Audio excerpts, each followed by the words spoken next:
have you all just shift down one.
Good morning, everyone.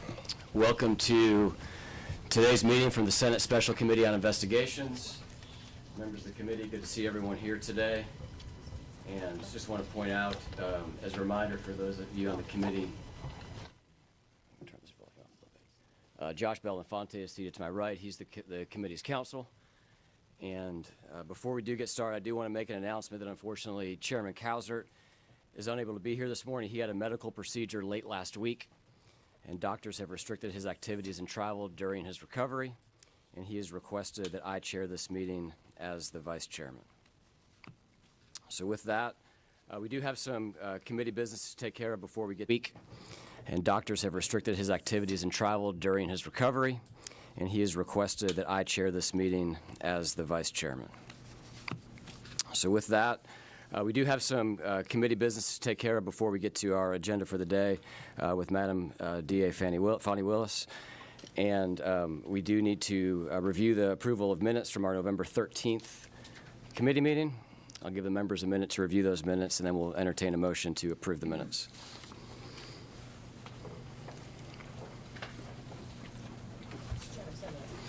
We have a motion to approve by Senator Jackson, second by Senator Gooch. All those approved, please signify by saying aye. Aye. All those opposed, like sign. And the minutes are approved. All right, for those that are in attendance today, just want to kind of go through a couple of guidelines on decorum. I understand there's some, obviously there's media in the room. Press has lines. I think you guys are all clear on where you're allowed to be in the committee room, where you're not allowed to be. So thank you for working with our Senate press staff on that. If there are any available seats in the middle of your aisle, please, or in the middle of your row, please scoot over. We do have overflow in room 125 here in the Capitol building for any of you that want to avail yourself of the overflow room as well. This is a Senate committee hearing. This is not a courtroom. There is no judge in the room. We will adjudicate the meeting today per the Senate rules and Mason's manual. We have the Secretary of the Senate available to advise us if there's any considerations. Governor Barnes, you are here as counsel for DA Willis, is that correct? I am, but I can assert privilege.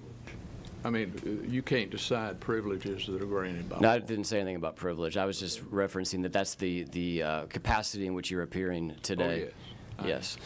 And just want to kind of maybe cast a net is for those of you that have not been here for any of our committee hearings.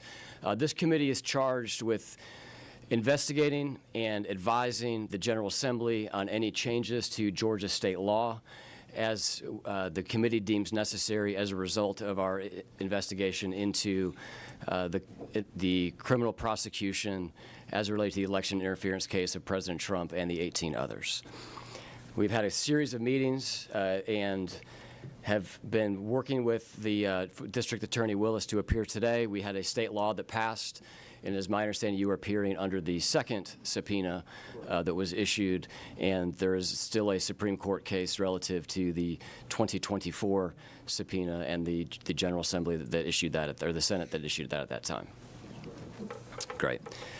I referenced signs briefly. It's my understanding that there's some people that have signs in the room. You're obviously welcome to have those. Please just don't hold those up, as you will be blocking views from other members of the committee. We do have a single-purpose agenda, and with that in mind, we will go ahead and swear in our witness today. Madam DA, please raise your right hand. Do you swear to tell the truth, the whole truth, and nothing but the truth, so help you God? I do. Thank you. Mr. Chairman, I have a statement I'd like to include in the record. Sure. If you want to pass that around to us, be happy to make that as part of the record. And I'm doing that because I was prohibited from giving a statement. Yeah, so again, this is going to be analogous. I know it's been a while since you've been in the state Senate. You've had an illustrious career since then. As you know, committee testimony is different than courtroom procedures, and there's generally not opening statements in Senate committee testimony. I've never known an investigative committee that did not allow opening statements. We will proceed with the testimony, and if either one of you and Madam DA. Is that the preferred title? Is how you'd like to refer to you? Either District Attorney Willis or Madam DA. Perfect. We'll go with either one of those. Thank you for being here today. Please do pull that microphone closer or lean forward when you speak. I'll try to get the volume adjusted so that everyone can hear it. I doubt anyone will have trouble hearing me. Fair enough. Just love if you could take a minute, walk us through your career history. I know that you have a 30-year legal history. If you could just tell the committee your path to becoming the district attorney in Fulton County. Well, I went to the best university in the nation, Howard University, matriculated through there in 3.5 years and graduated December of '92, although I walked in May of 1993. I then came down to Georgia because I was admitted to one of the top 25 law schools in the country, Emory University School of Law. While at Emory University School of Law, for the first time in Emory's history, I won the Frederick Douglass Moot Court Competition, which is a national competition put on by the Black Law Students Association. Successfully matriculated through, took the Georgia bar because the Olympics was that year. That was the last year that you could take the bar while still in law school. So during my last semester of law school, I took the bar and passed on the first try. Then became a lawyer. I worked for a small law firm with Alvin Kendall. Alvin Kendall has a great knack for picking talent because at that law firm at the time was myself and the former mayor of Atlanta, Keisha Lance Bottoms, who will be a great candidate for governor of this state and is now running for office. Also Teresa Mann, who is a judge in the city of Atlanta court, and another lawyer by the name of Carl Touchtone. We represented people in both criminal and civil cases. I worked there for a small time. I then left that law firm and opened up my own law practice where I practiced both juvenile law, criminal law, did some family stuff. Young practitioner, I did that out of Douglas County, Georgia, but I represented people in the entire metro area during that time. Got married, had 2 children, became a solicitor, needed a kind of a more calm life, so I went to work for Raines Carter, who's been the longest standing solicitor, I think, in the country at this point. Worked for him for some time, applied to become a district attorney, worked there approximately 16 years, tried every type of case you can imagine, but I was really a murder prosecutor. That's what I do best. But also at that time tried the longest case in Georgia's history, which is the Atlanta Public Schools case, a RICO case. That's how I became acquainted with John Floyd, because he taught me RICO inside and out, and taught me how you can use that to bring criminals to justice, which I've done throughout my career successfully. Worked there, then decided to leave to run for office. Ran for judge, came up 49%, I believe, is the percentage of the vote that I won. Actually went to a Republican strategist. He told me, because I went to a runoff, Republicans will not vote for you. And I said, why? I've had a history of representing this state. I've done so successfully. I'm known as a prosecutor. He said, you're black and female. I said, I don't believe that to be true. I don't think that's the state of the nation. Who knew? He was right and I was wrong. I lost that election, but that was God's plan, because after that, I had the honor of representing the Judicial Qualifications Commission. I'm one of the only black lawyers to ever be able to do that in the state of Georgia, where I prosecuted judges who had done something wrong. And so that was a great honor of mine. Richard Hyde was one of the people that helped me to get that position because he had worked with me on Atlanta Public Schools. I think that he's still doing that kind of work, and he's a very great investigator.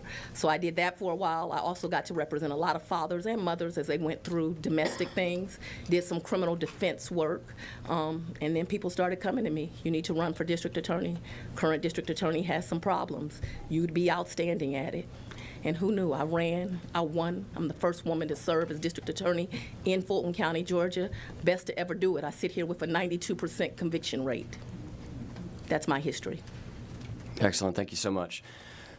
For those of us on the committee, it'd be helpful to kind of get a scope of what your office structure is like and kind of the makeup of your office. So how many employees are within the Fulton County's DA's office? A little over 300 approximately. All numbers that I give today, which should be approximations. You should not hold me to exacts.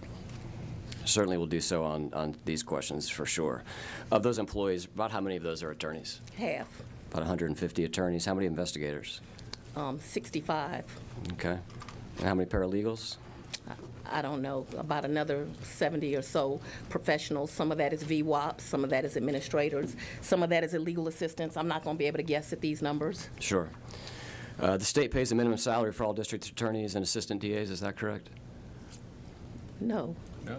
Okay. Can you walk us through the pay structure? The state pays for my office about 25 ADAs, They're woefully underpaid. The salary that the state paid is a joke right now. If you want to look at some legislation, you should look at paying DAs across this country more money, because they do not make enough money, and it is very hard for people to recruit DAs at the state pay. So for those 20 or so some lawyers that work at state pay, I do one of two things as incentives. The first thing I do is the ones that work in-house, I give them supplements that the county pays, because the pay is so low and really just an embarrassment to think that we pay public servants at that rate. Another incentive I offer to some other very seasoned ADAs that are further along in their career, that are my state paid employees, I let them work 95% remotely, and all they do is indict cases for my office. The rest of the lawyers paid by the Fulton County District Attorney's Office are in fact paid by the county. But you should note here that I am a state employee. I am not a county employee. I represent the Atlanta Judicial Circuit. The Fulton County DA is really slang. Great. So give me a range then of those ADAs, including the supplement. What's the salary range of Probably those ADAs? the lowest salary of any DA that works for me is 85, and the highest might be around 200. Again, don't hold me to exacts. Sure. Okay.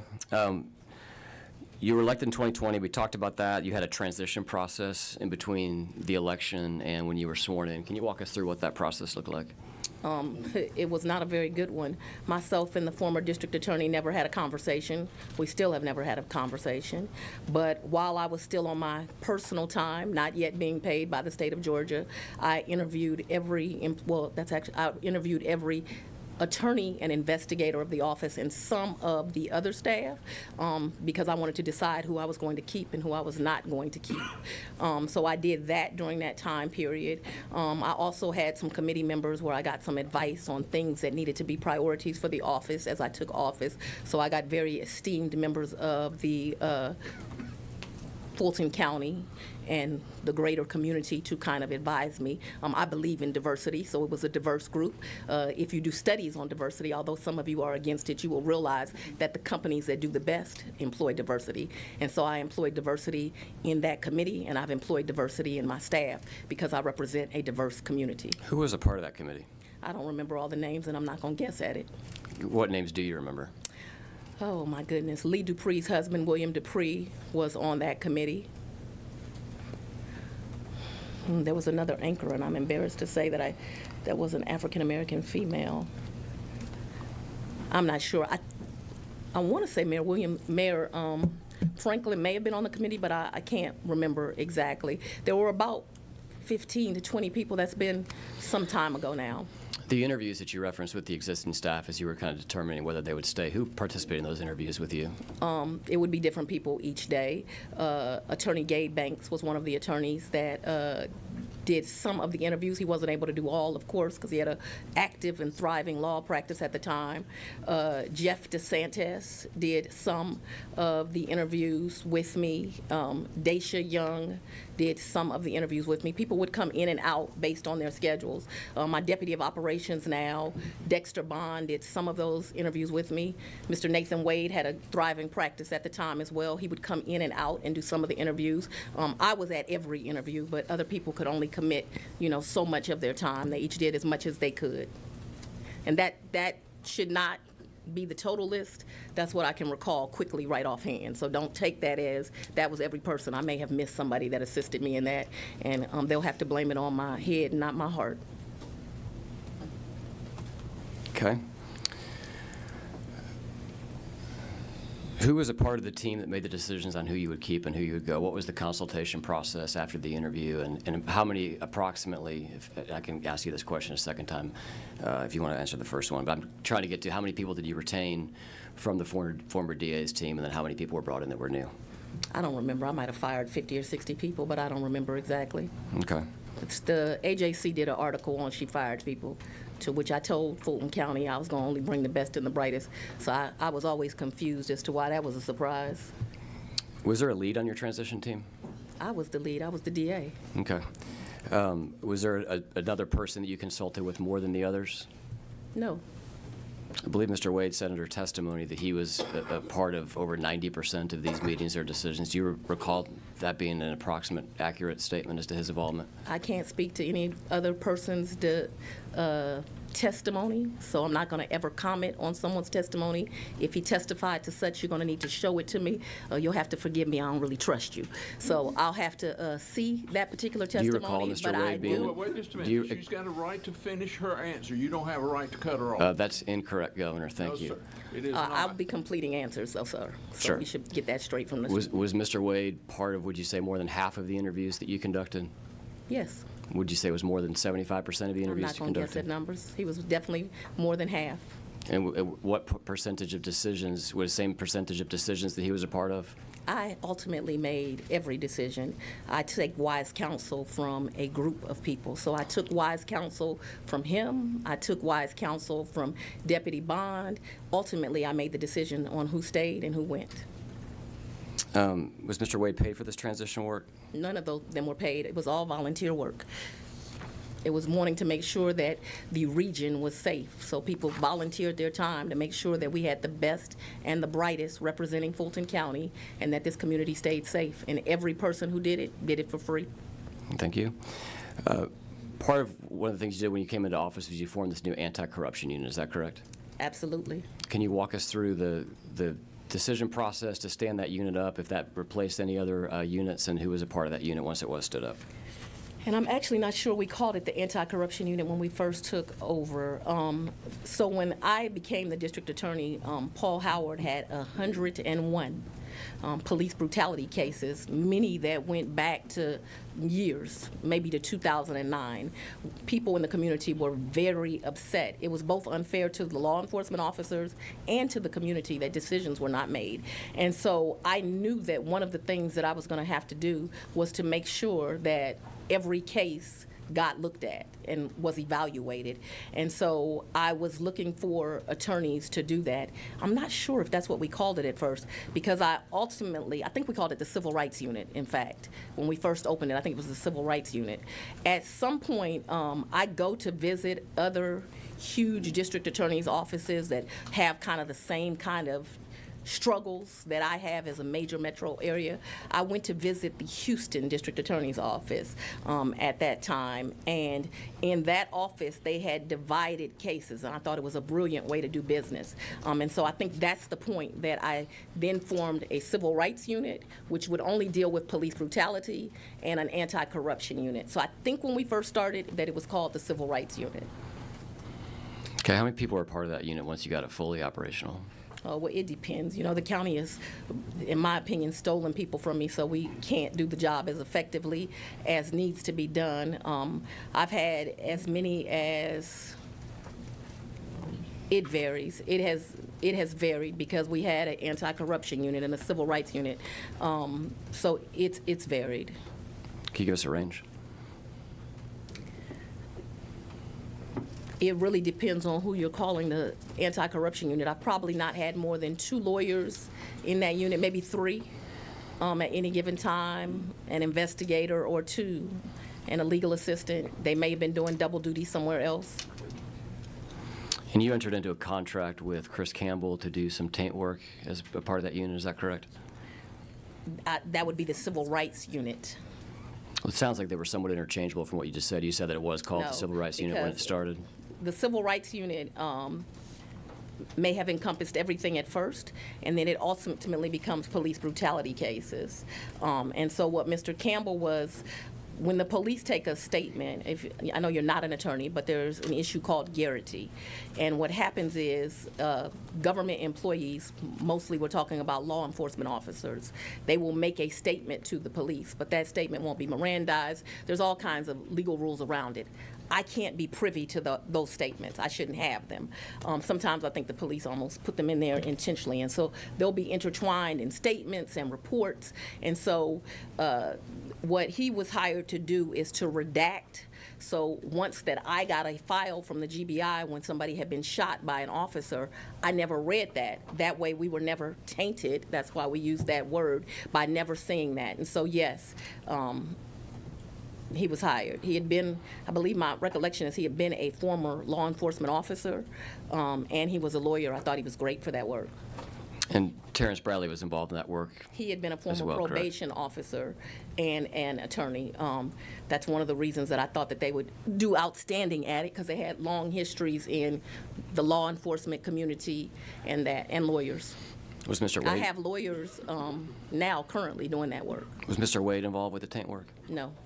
Mr. Wade, Bradley, and Campbell were law partners. Is that correct at the time? Loosely is what I understand. I can't tell you about the design of, I can't tell you the design of his firm. I think more so what happened is they shared office space and cost or something, but I don't know. I shouldn't speak to that or speculate to it. Did you place anyone in charge of the anti-corruption unit, or did everyone that worked for there report directly to you? I mean, ultimately, everyone reports directly to me, but the anti-corruption unit, so when it was a civil rights unit, yes, it had a lawyer that was over it. His name is Brian Watkins. He is a lawyer that's been practicing law longer than I, and at first he had everything until we realized there was so much volume of work, because it doesn't just do this kind of work. It's not just police brutality now, right? Now it's, police lied, or it's an elected official did something wrong. It just became too much. Once we stood up these units and my county understood we were doing these kind of things, fortunately or unfortunately, the office started to get referrals, and so it just grew. How many cases has this unit brought to trial approximately? Oh, I couldn't tell you over the years, but we brought some to trial, especially these police brutality cases. I couldn't tell you exactly, so I'm not going to speculate. Okay. It's not as many as like my major crimes unit, but I can tell you that the anti-corruption and the civil rights unit, they cost me the most money because of the experts that are needed when you are trying a police case. How much money would you estimate that you spend a year on that unit? I can't, and I'm not. You can't, you're not what, I'm sorry? I'm not going to speculate to it. I can't estimate how much. Okay. Is that something you could provide for the committee? I don't know that I can. What happens is I have a professional services budget, and my top deputies of certain units, so my ED over major crimes, if he needs an expert, he can hire one. For instance, if you all want to look into legislation, look into properly funding your GBI. The GBI does not have enough scientific experts. This is not a criticism of the GBI. The scientists that are there are excellent. I want that to be noted that I said that. The scientists that are there are excellent, but they do not have enough experts. So in year one, when I become the DA, they tell me, and I have an email that proves it, we can't test all your ballistics evidence. We don't have enough. So I have to go into my budget, more than $100,000, I can tell you that. I think it's been about that annually, and hire private scientists to do that ballistics work. Now, I got the names of those scientists from the GBI, but also my deputy, Mr. Watkins, over civil rights, if he needs an expert, he knows that he can get one. If my ED over major crimes needs an expert, they can get one. My domestic violence expert, if they need a domestic violence expert, they can get one. And so it all comes out of this professional services budget that I both pay attorneys that come in and work as special prosecutors, and that I pay professional witnesses that we have to hire to do our work. So Mr. Watkins was in charge by title, or was it more so by function that he was in charge of the unit? I don't understand your question. Did he have a title of director of the anti-corruption unit, or was he just a person that everyone knew would make the calls within the unit? He was the deputy of the civil rights unit. Okay. He remains the deputy of the civil rights unit. At some point, the civil rights unit became civil rights and anti-corruption. Do you use those terms interchangeably now? I do not use them interchangeably. I have one deputy over anti-corruption and one deputy over civil rights. Who's the current deputy over anti-corruption? Tanya Boykin. Who is the first one? Sonia Allen. She is now the district attorney of Cobb County. She had a great DA from Fulton endorse her, and she won. What was Mr. Wade's role in the anti-corruption unit? He didn't have a role in the anti-corruption unit. The election interference case, what unit did it fall under? I called it the election team. Okay.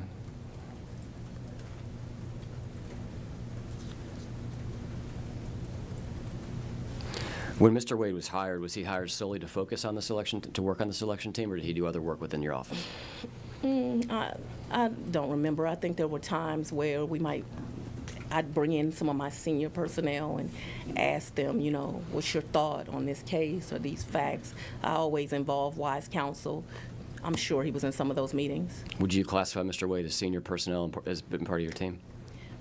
would I classify him as senior? So he was a special prosecutor. He never worked for me as an employee. What I would call him is a seasoned lawyer, 25 years, first African-American lawyer to ever serve Cobb County as a municipal court judge. What I would call him is a lawyer with a distinguished resume. Okay. When did you begin to consider whether to bring charges in response to the 2020 presidential election in Georgia? Don't answer that. That's a deliberative privilege. Don't answer that. I instruct you not to answer. Is it true that part of your transition team was involved in the process of interviewing people before you entered office to lead the investigation into the 2020 presidential election? I'd like to answer that. Go right ahead. You only take my advice sometimes. Anyway, go ahead. That's really an ignorant question. And if you understand what the word ignorant means, it means the lack of knowledge. If you recall the facts, I was already district attorney when this all came to light. So it's factually impossible. You were district attorney when what came to light? When Raffensperger went on Good Morning America or whatever show he went on. I was already district attorney, so what you ask is a factual impossibility. Now, I know they've gotten black folks confused and said I was running for office, saying I was going to prosecute the President of the United States, but that's what we call a lie. Okay. I would like Take to... your advice from here on out, okay? Yeah.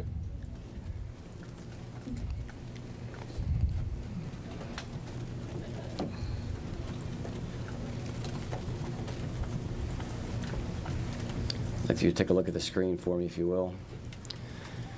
This is from Mr. Wade's deposition to members of Jim Jordan's committee.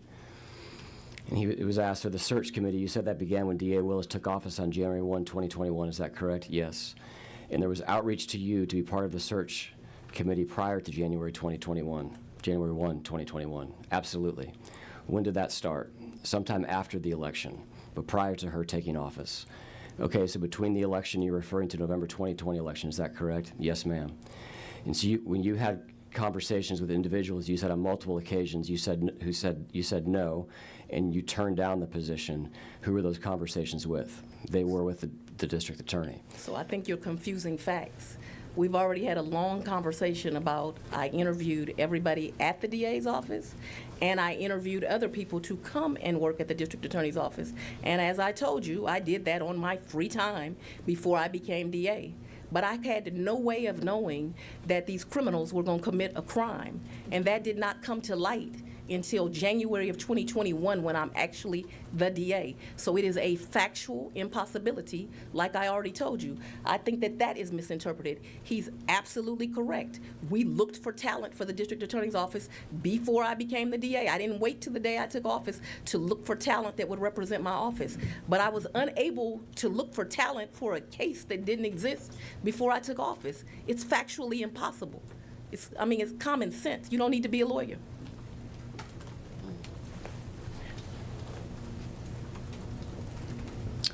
I'm going to read you some additional testimony. I'll try to put it on the screen. You can read me as much as you want, but I that's will. the truth. Thank you, Madam DA.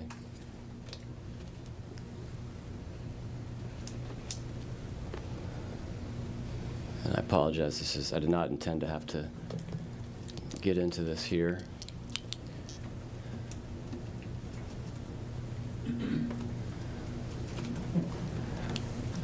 What was when Mr. Wade says that there was an interview on line 13, as you'll see here, this is prior to you entering office. What were you interviewing him for? I didn't interview him prior to him entering office. He had a thriving law practice. Even when he ends up being offered the position, he doesn't want it. Okay, now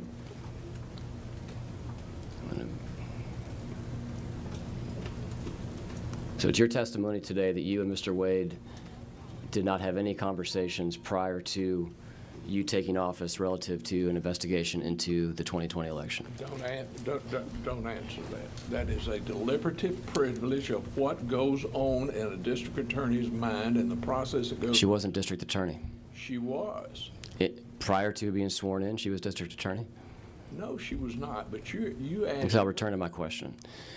prior to you being sworn in as district attorney, is it your testimony today that you did not have any conversation with Mr. Wade about investigating the 2020 election?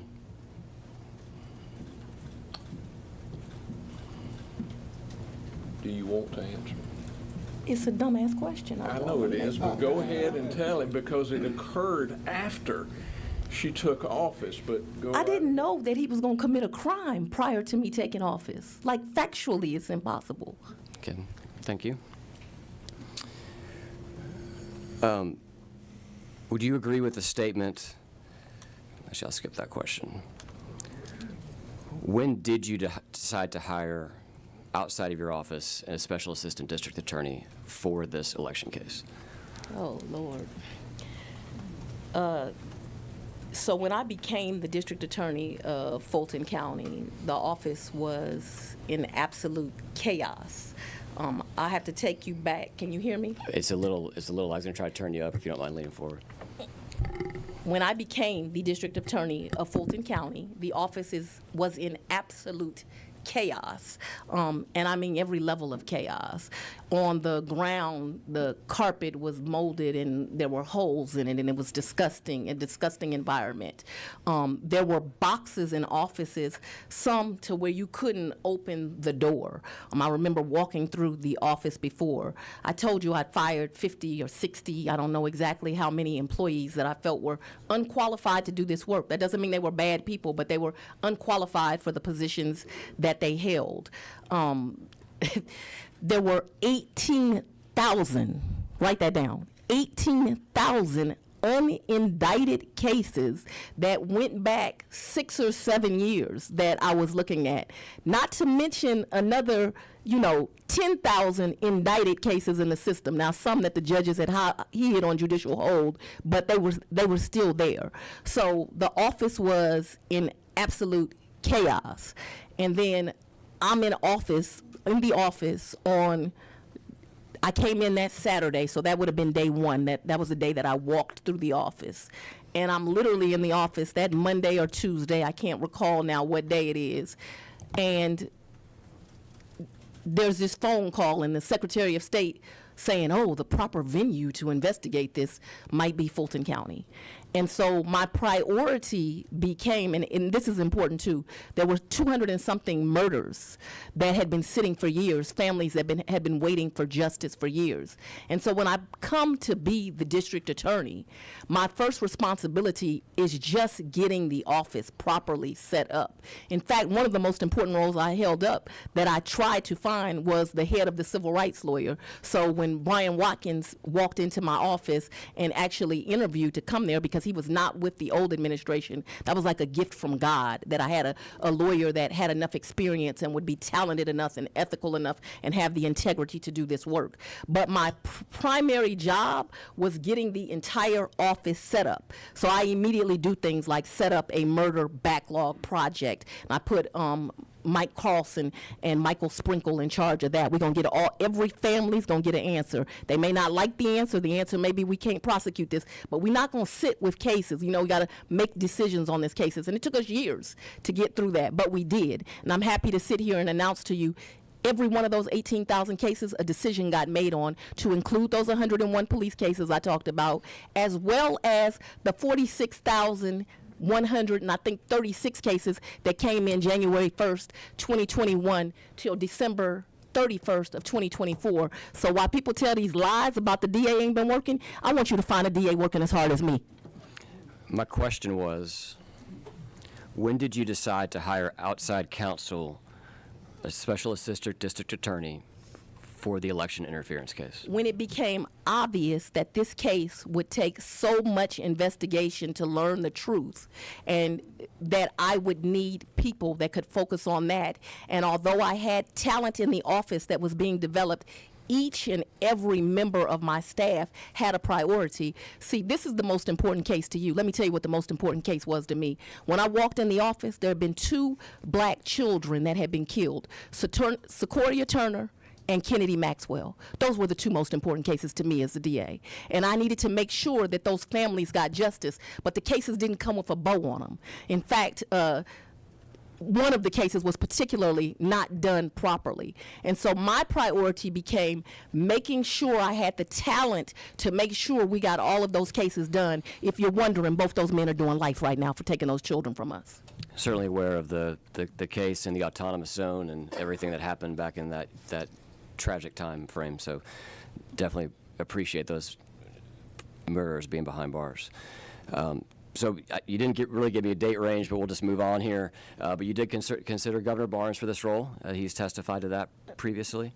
And let me tell you what Governor Barnes told me. Governor Barnes told me when he was the governor, he changed the state flag from the Confederate flag, and that as a result of him changing the Confederate flag to changing the flag to make it more inclusive to all Georgians, that the Ku Klux Klan sat outside his house and that he lived under threat during that time period. He told me that him and his beautiful wife had survived that, but that he was an older gentleman now. I'm going to say that nicely.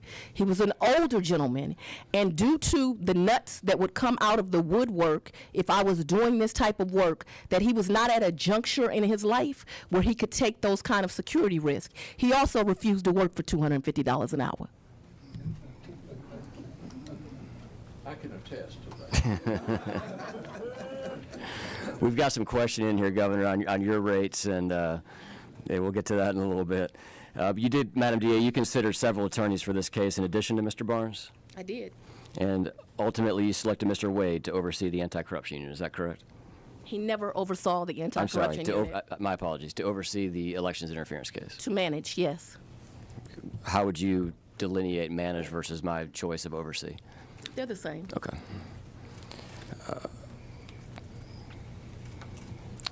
What happened between January 2021, I believe that's when the phone call was that you referenced, in November 2021, which was the time that Mr. Wade signed his first contract?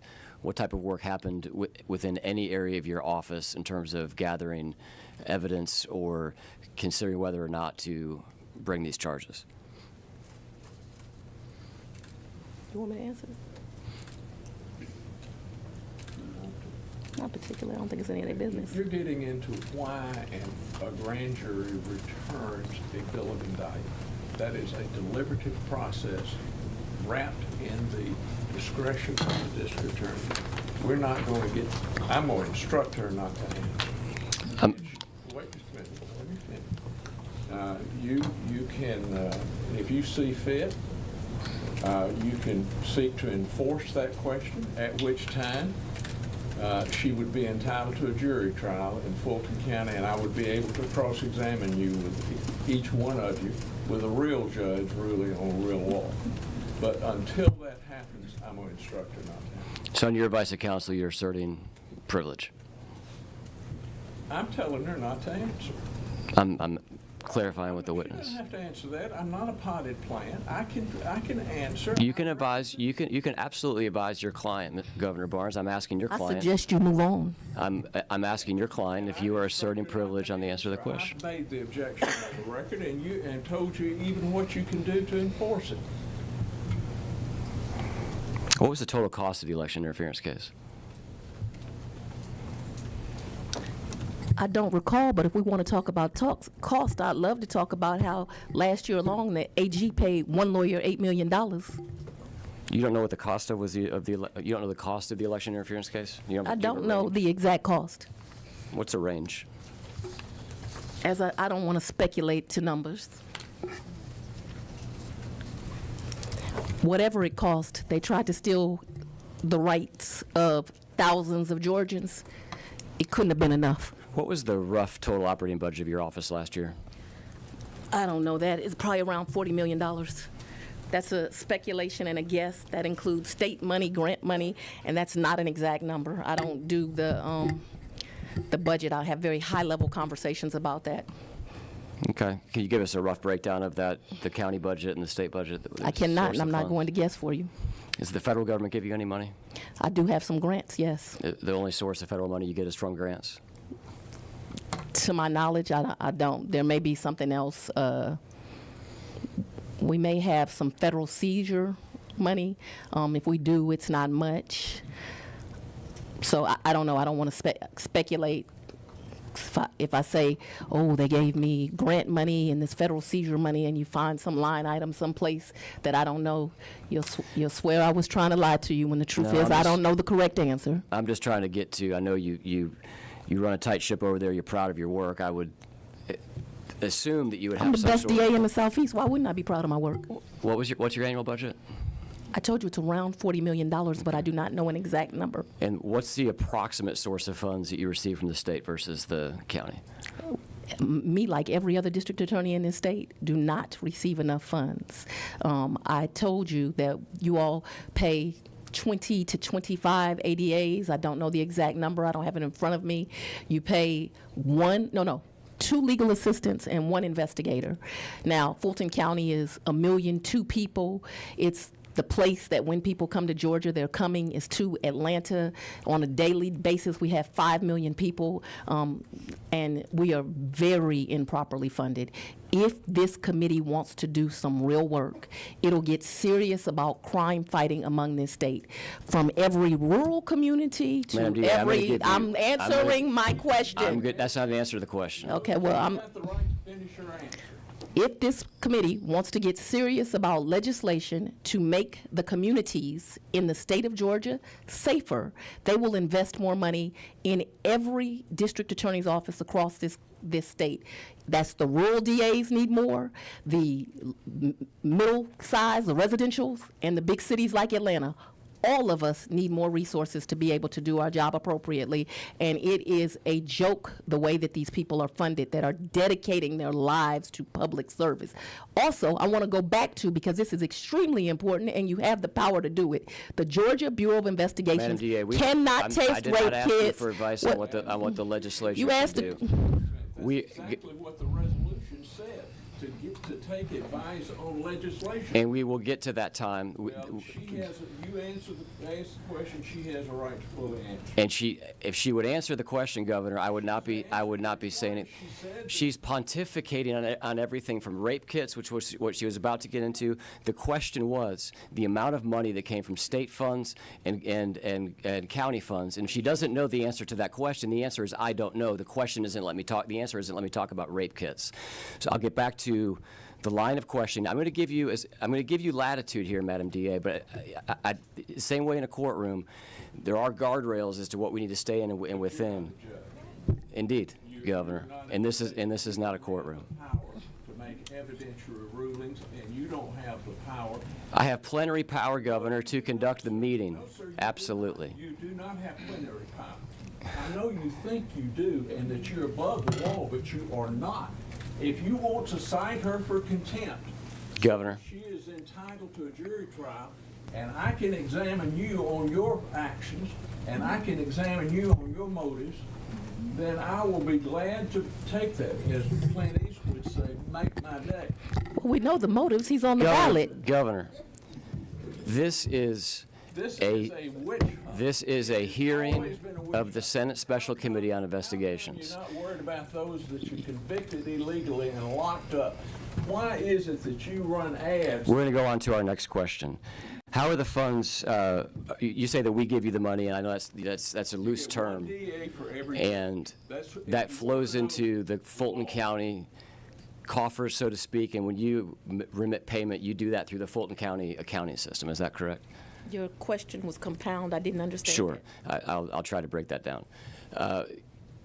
When checks are written as a result of a check request made by your office, those checks are paid by Fulton County. Is that correct?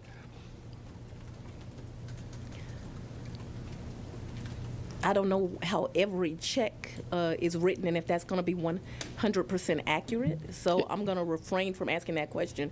What I can tell you is that, and probably happens in every other circuit, the district attorney has control over their budget and they don't have to go to the county.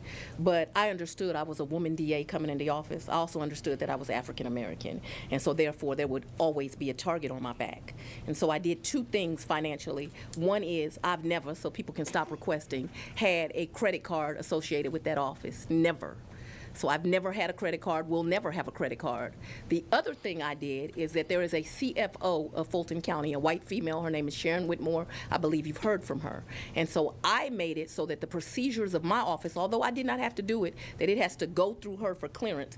That way nobody would say the district attorney stole any money. Okay, that gets to the core of my question. So when you're paying vendors, when you're paying contractors, that's going through, I think you said her name was Ms. Whitmore, and she did testify before the committee. What I'm getting to, and I'm trying to figure out, is whether when the state funds come in, the federal funds come in, the county funds come in, are those paid for out of separate accounts, or those funds kind of commingled into a general budget, if you will, and that gets allocated? I really couldn't answer the question. There's many different pots of money from the county. The state directly pays those state employees.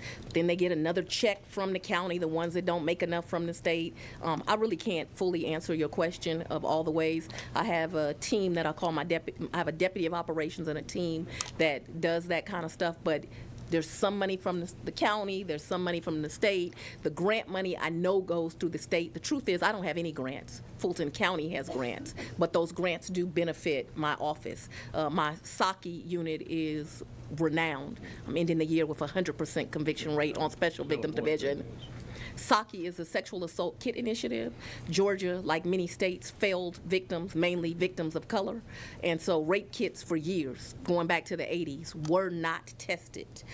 So we have a grant with the federal government that, and I'm talking about thousands of rape kits, where they go and they test those rape kits. What we have found is if they would have done those jobs and believed those victims, that many of those rape kits go back to serial rapists. They also go back to people that have committed other crimes. I have excellent attorneys that are in that unit, some that I pay out of the grant, some that I add with my general fund, and as I said, not just my SACI unit, but my crimes against children unit, my SACI unit, my sexual assault unit, my human trafficking unit. We're ending the year with 100%.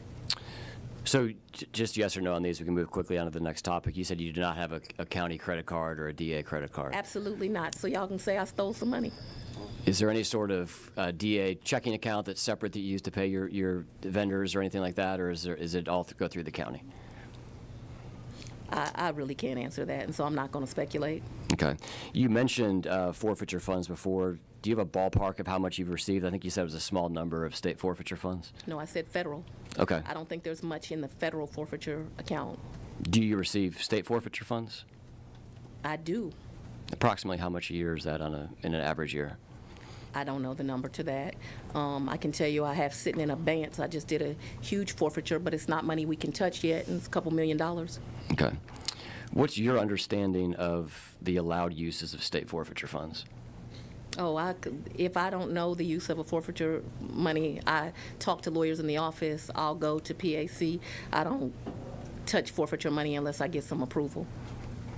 Do you know of any delineation between the allotment, the allowance of uses between state forfeiture funds Yeah, there's and definitely federal? rules around. There's definitely rules. I was asking about the difference between federal and state, if there's any rules there. There are rules to both, and I don't know I can't tell you the rules for each. Anytime we were going to make an expenditure, we would look at it, I'm sure.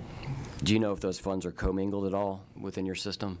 I don't know it, but I would believe not. Okay. Who is it? You mentioned that you've got people. Who is it that oversees the use of forfeiture funds in the office? It's going to be the county that stuff is going to go back to the county. Okay. And do you know whether or not any forfeiture funds were used to pay Mr. Wade?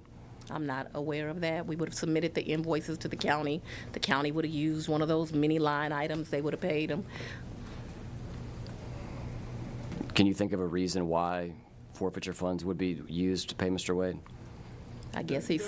Don't ask. She just told you that she doesn't know. So. Yeah, you were asking me to speculate.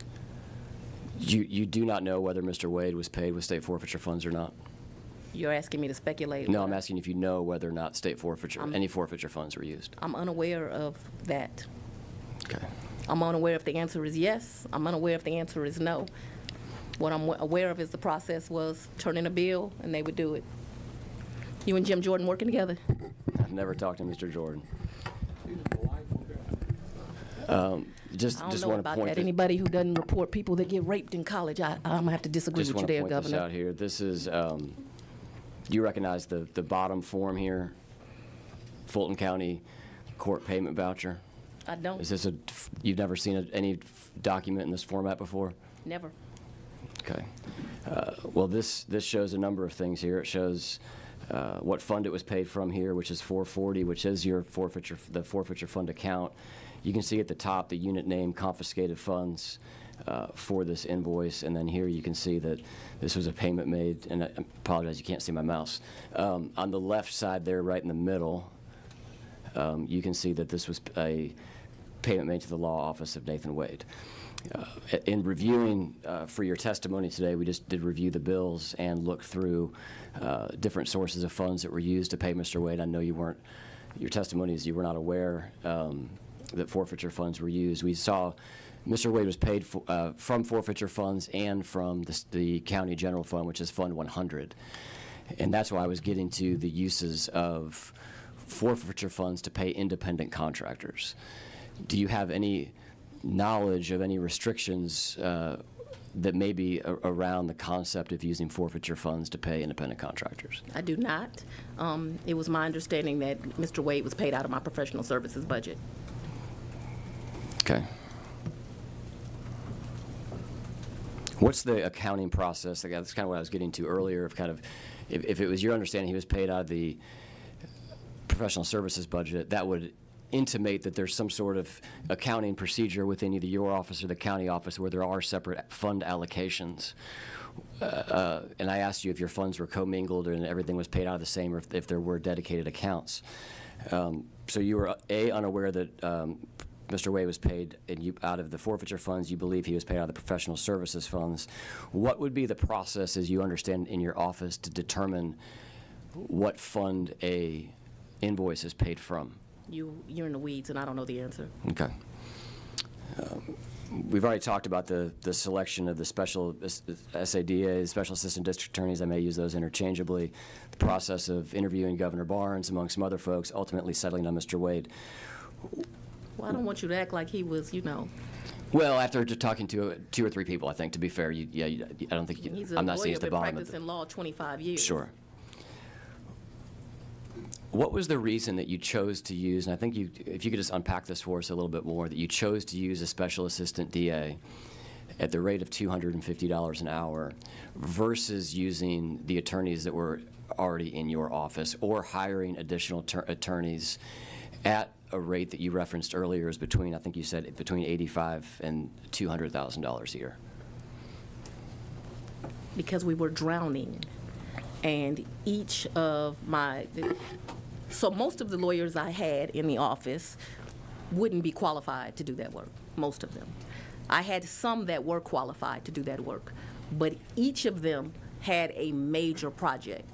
Let me use those 2 cases that mattered most to me, Kennedy Maxey and Sequoia Turner. I was determined we were going to win those cases. So on day 1, those cases got handed to Ms. Daisha Young. In addition to handing her that, because nobody has one job, I handed her the Special Victims Division, at which time had like 8 units. So she's doing both these 2 big cases, and she's over the entire Special Victims Division. Same thing with Mr. Carlson, very qualified lawyer, but I handed him 6 units, and I also told him, you gonna get rid of these 250 or so murders that we have. We're gonna do a project, we're gonna set it up, we're gonna go one by one. So every lawyer I had with that level of experience had a huge project. I assigned a lawyer to deal with the 18,000 backlog. I don't wanna be sitting here in, it took us, I think, 3 years to get through those, as well as keep up with the 46,000 cases that end up coming in my first term. So everyone had some. So it became obvious to me that I needed a lawyer that could manage this team while I did the rest of the work of the people. And there was nobody else, either internal or that you could have hired at a lower rate that you just described? Lower rate than $250? It's an insult to take $250 for a lawyer that's been practicing law that long. I thought you told me earlier that your range of people that work for you are between $85,000, not dollars an hour, but $85,000 a year and $200,000. Yeah, but $85,000 is like one domestic violence grant. I usually only hire someone with 3 years of experience. I make an exception with that because that's, an offensive salary. Although I can tell you, I think the state is paying lawyers $64,000. I mean, it's ridiculous. I got I know a little girl just graduated Georgetown Law, and she's making $280,000, $300,000 a year. We do not take public service seriously, and we need to, because my lawyers do greater work than most of these lawyers in this civil firm. And let me point out one thing. You're using gross amounts. That doesn't include Benefits. the perks, the health insurance and all that stuff, which Wade did not have. Sure.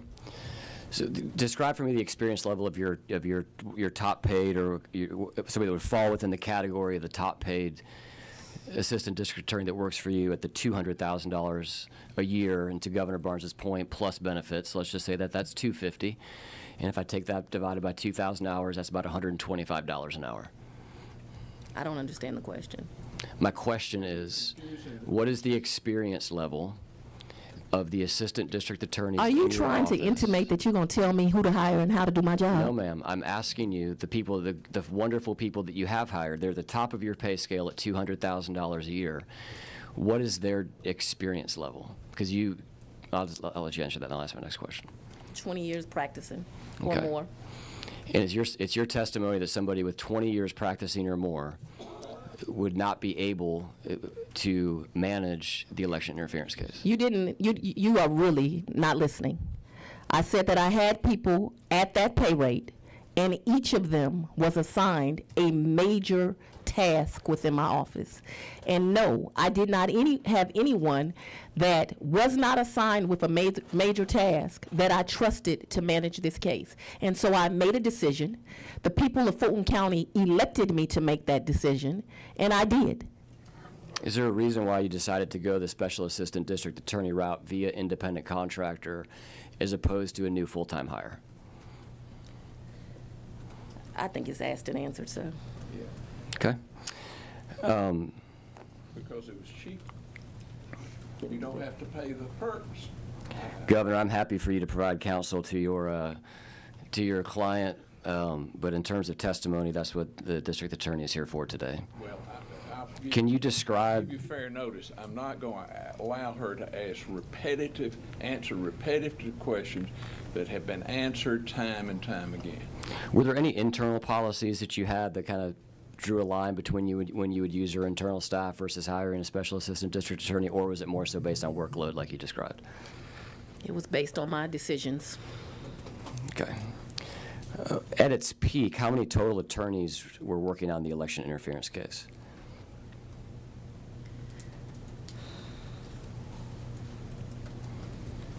Maybe 9, approximately. You referenced to Mr. Cross before. I believe that's a. Who? I believe you referenced to Mr. Cross before. I don't know Mr. Cross. A couple minutes ago. Ms. Cross, I apologize. What about him?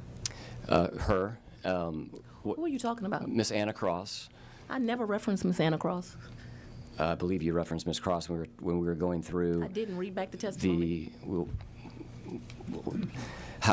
Can you give me the breakdown of the total attorneys that were on the case? How many of those were full-time within your office, and how many of those were independent contractors? I believe I had 3 independent contractors. One of those being Mr. Wade. Who were the other 2? John Floyd, Anna Cross. Diversity, white male, white female, black male. Diversity is intentional. What kind of experience do you look for in those special assistant district attorneys?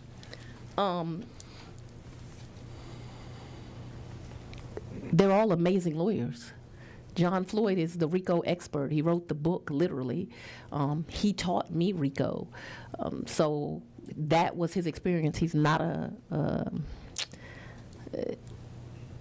he's not necessarily going to be the trial prosecutor, but he certainly is great to help you put together an indictment, and he is certainly capable of questioning a witness, but that was not his forte. Ms. Cross is a brilliant mind. She writes beautifully, and is very well versed in the law. I had worked for a prosecutor in the past, so I looked for smart people with integrity that could do the work. And I got 3 lawyers, each that God put in different skin, that could do the work. Thank you for giving us Ms. Cross's background, the rest of those as well. Has Mr. Wade ever prosecuted a RICO case prior to the election interference case? Mr. Wade certainly was served as a prosecutor before this. He also has worked as a criminal defense attorney, and I believe he has defended RICO cases. But as far as you know, he had not prosecuted. I didn't need him for that. That's why I get to make the selection and not you. Has he ever prosecuted any felonies? I know you referenced him prosecuting cases. It's my understanding that this was the first felony case that he was on the prosecutor side for. Is that accurate? I'm not sure if that's accurate. I know I believe he did some work for the Attorney General, although the Attorney General never tries as many cases as my office. Want to talk about? But different people are needed for different things. And the people of Fulton County elected me to make those decisions. And I know y'all want to come in and be daddy and create QAnon committees that will judge prosecutors and have these committees. But unfortunately for you, I won this vote by 68% this time, 87 in the Democratic, 68 the general, 72% last time. So the people of Fulton County have selected me to make these choices, and I make them. And my city and county are safer because I make them. In the in your prior testimony with Ms. Ashley Merchant, there was conversation around what she referred to as block billing. How would you describe block billing? Oh, let's talk about Ms. Merchant. Let's just talk about block billing, please.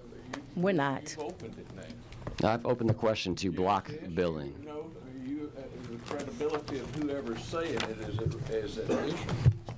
Well, then let's just. So I'd like to talk about what this committee did the last time we were here, and for the press, I will have 50 copies of this so each person can get a copy. You all, the last time y'all had a committee meeting, you all purported this lie that I had the honor of meeting Vice President Kamala Harris. The question's Me? about block No, I'm billing, going to Madam answer Dia. this question right now. And when you stated that, you stated that it was me and it was Mayor Dickens. And then you put this exhibit up for the entire world to see. How disingenuous, how lacking of integrity for Ms. Merchant as an attorney to put it up, and for Coulsard, who I noticed is cowardly not here, to have it here. This clearly says, I'm at a Black History Month project. Almost every important Black elected official across the country was invited to it. I'm on the lawn with a cocktail, and yet y'all tell the world I was sitting down with the vice president having a meeting. It was a damn lie. And this is the evidence of it. And y'all had the audacity to put it up on a screen as if you were showing something other than the DA was having a cocktail on the lawn. I have never even had the honor of meeting Vice President Kamala Harris. Never. How would you define block billing? Like somebody who didn't know what the hell they were talking about. When I refer you to the screen, these are. I don't review those documents, so you're asking me to look at documents that I haven't for the first time. What I can tell you is that I I'll give only you time to allowed review the Mr. Wade to documents. bill 160 hours a week, and then Mr. Wade would be the first one in the office making sure that my staff arrived. He corrected their behavior. They thought that 8:30 meant 8:30. He taught them that 8:30 means 7:45. He got there before them. He left after him. He taught them how to do this case, and he was a leader to that team and a public servant. And for that, him like me has been threatened thousands of times. You want something to investigate as a legislature? Investigate how many times they've called me the N-word. Why don't you investigate that? Why don't you investigate them writing on my house? Why don't you investigate the fact that my house has been swatted? If you want something to do with your time that makes sense, and you can use all this in your campaign ad, you attacked Fani Willis. What have you done, sir? Nothing. So I'm going to refer you to the screen. I know you said you don't approve. I don't look at this. review I've never these seen it, bills. so I can't talk to you about documents I don't approve and don't review. Can't But- talk to you about it. Who does approve the documents in your office when invoices come in? I thought we'd been through this. I don't believe you said who reviews the invoices and approves the invoices in your First office. of all, I have no firsthand knowledge of it. You have no You firsthand want me to knowledge of. testify about something I don't have any firsthand knowledge of? I'm Would asking- you, are you asking me to speculate? Because I've clearly told you I don't have any firsthand knowledge of it, and I'm not going to speculate. The question is, when an invoice comes into your office from a special assistant district attorney, what is the review process for that invoice before it's paid? And she's answered this. She said she has a deputy of operations and he reviews, or she reviews, and then it goes through the county. So it's a repetitive question. What's the name of the deputy of operations? The question has been asked and answered, and I believe it goes straight to the county, so I'm not sure. Dexter Bond. Okay. Do you know who ATG may be, initials within your office? I don't. But I would assume it's accurate to say it's probably not Dexter Bond. It may be somebody at the county. What we're looking at here are two bills that were paid by and approved by your department. The one on the left is from the Cross firm, which refers to Anna Cross that we referenced earlier. The one on the right is invoice number 11 from Nathan Wade. And the first thing that... Let me tell you why this is such a damn The joke. first thing that jumps out to me as a non-lawyer, but as someone who has paid lawyer bills before, and I believe this gets to the question, the question which was around block billing. And here's my question for you, Madam DA. Are there rules in your contracts or otherwise when you hire independent contractors that gets to the billing methodology for your attorneys? In other words, are they allowed to always bill to the even hour, or is there a professional expectation that they would bill to the 10th or Let me tell you something. I had 3 attorneys working with me that had integrity. For you to insinuate that a judge that sat for 10 years and was the head of the magistrate court judges, that they did something illegal. They were underpaid. I have here documents where in one annual year, because I want you to remember his bills were over the course of 3 years, in one annual year made $8 million, made $5 million. And I'm going to make sure that the press has that so that when you're asking me about this great service to the state of Georgia, that it is understood that these are more than reasonable, actually bargain basement amounts. Ms. Cross would insist that I wrote government rate in her contract because she didn't want anyone to get confused that she would actually work for this rate, but for the fact that it was service to her community. So I don't know what we're talking about here, but to insinuate these 3 lawyers that have great integrity, have served this community well, did something unethical, I don't know why we're having this conversation. I'm trying to... I don't know anything about the whatever you're talking about. The state of Georgia allocates funding to your office. They hire those 25 lawyers, yes. And we are the questioning here is relative to the approval process of invoices that are paid by your office. You have testified that that is done by Dexter Bond, that you're unaware of who this ATG is that signed off on this. So we'll move on to this further line of questioning here. You know, old men have to go to the bathroom about every hour. Governor, would you like a 5-minute recess? We'll take a 5-minute recess.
What I meant to speak is $160 a month. Also, I have referred several times to the rates of the AG. I would like you to know that in 2020, the Attorney General of this state paid $52,000 in attorney's fees. I've done initial $52 million in attorney's fees with the top recipient in the year, initial AF. I've taken $52,000 in attorney's fees. I've done initial $52 million in attorney's fees with the top recipient in that year, initials AF. I've taken off their name at $3,593,000. That was for 2020.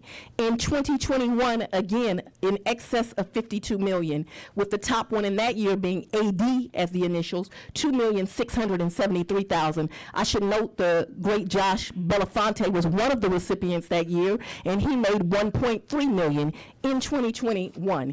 In 2022, the AG's office spent on special prosecutors $55 million. DS being the top recipient for that year, I think we're outside $2 the, million, speaking of here, $200,000. yeah. Josh Belafonte made $911,000.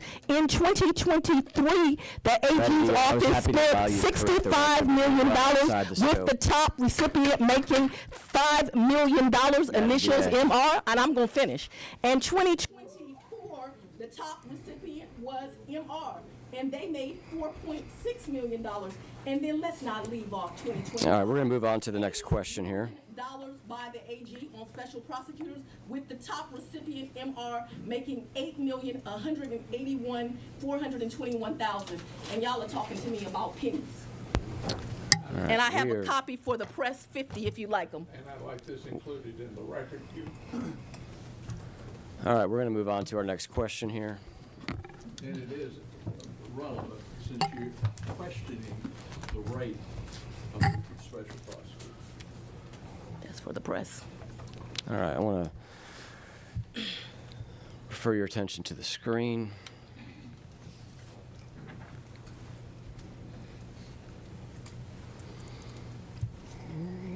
Madam D, have you seen this letter before?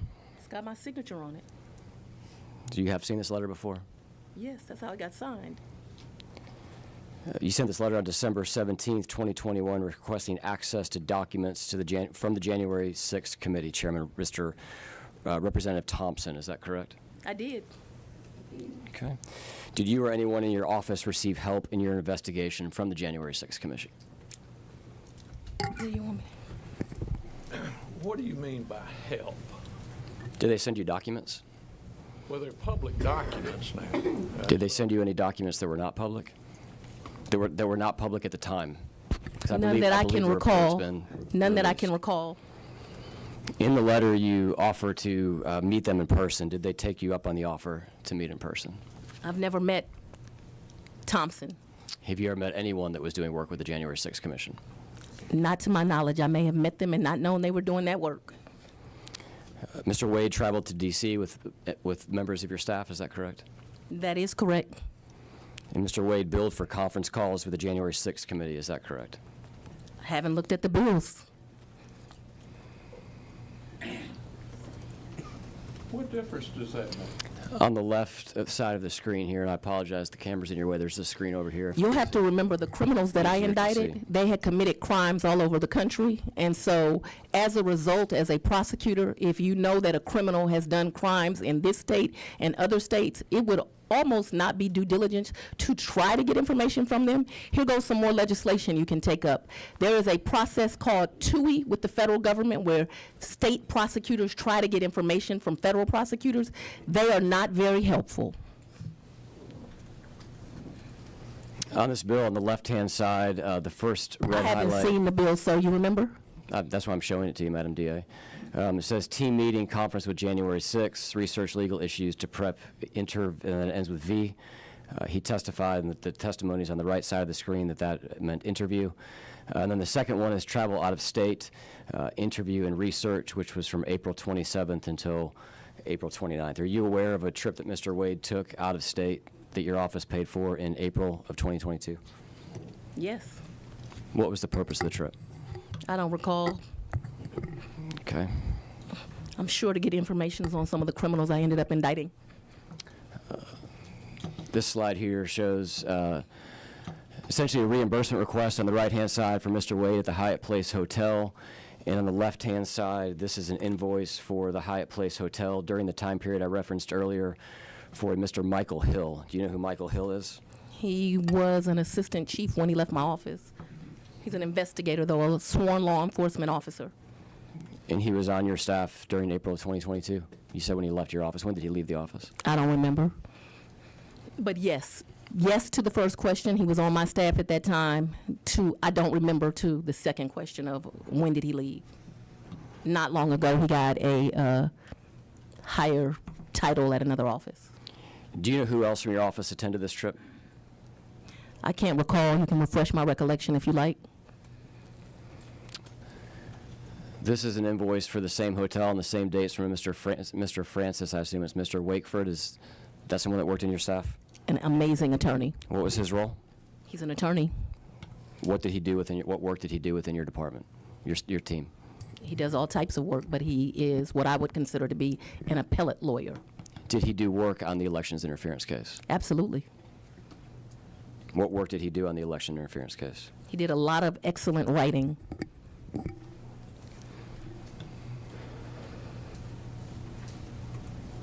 This slide here is for Mr. John Wooten, same hotel, same dates, same trip to D.C. Do you know John Wooten He works for me. currently? Yes. What was his role in April of 2022? A lawyer, works for my office, does a lot of white-collar crime for me. Did work on the election interference case? Yep. Okay. So is it safe to assume from both the testimony I had on the screen, your letter, and Mr. Wade's invoices that reference January 6th, is it safe to assume that Mr. Wade and other members of your staff went to D.C. in furtherance of your investigation of the 2020 election? I'm not going to make assumptions under oath. You are unaware of whether or not members of your staff, 4 of them that we have here so far, or 3 and 1 independent contractor, you're unaware as to whether or not the purpose of their D.C. trip was to meet with the January 6th committee or members of the January 6th committee or lawyers working for the J6 committee? I know that they went to D.C., and I know it was in reference to this investigation. I do not recall who they spoke with, but you all have tried to make this some nefarious thing that lawyers would try to investigate and find out information about people who came to Georgia and committed crimes. And instead of being honorable and trying to defend those people that you take an oath to serve, we're here with this foolishness. Do you know how many trips Mr. Wade took to D.C.? In his life? As it relates to the J6 committee or the 2020 elections interference case? I believe one, but I don't know. It's speculation. Well, it wouldn't be speculation if he had told you about it. Did he tell you about any other trips that he took? But what you have to remember is it is whatever day it is in December of 2025, and I'm an office that prosecutes 64,000 people, and I know you are somewhat offended that I had the audacity to prosecute, these folks that came into my county and committed crimes, but this wasn't special to me. This was another day of business.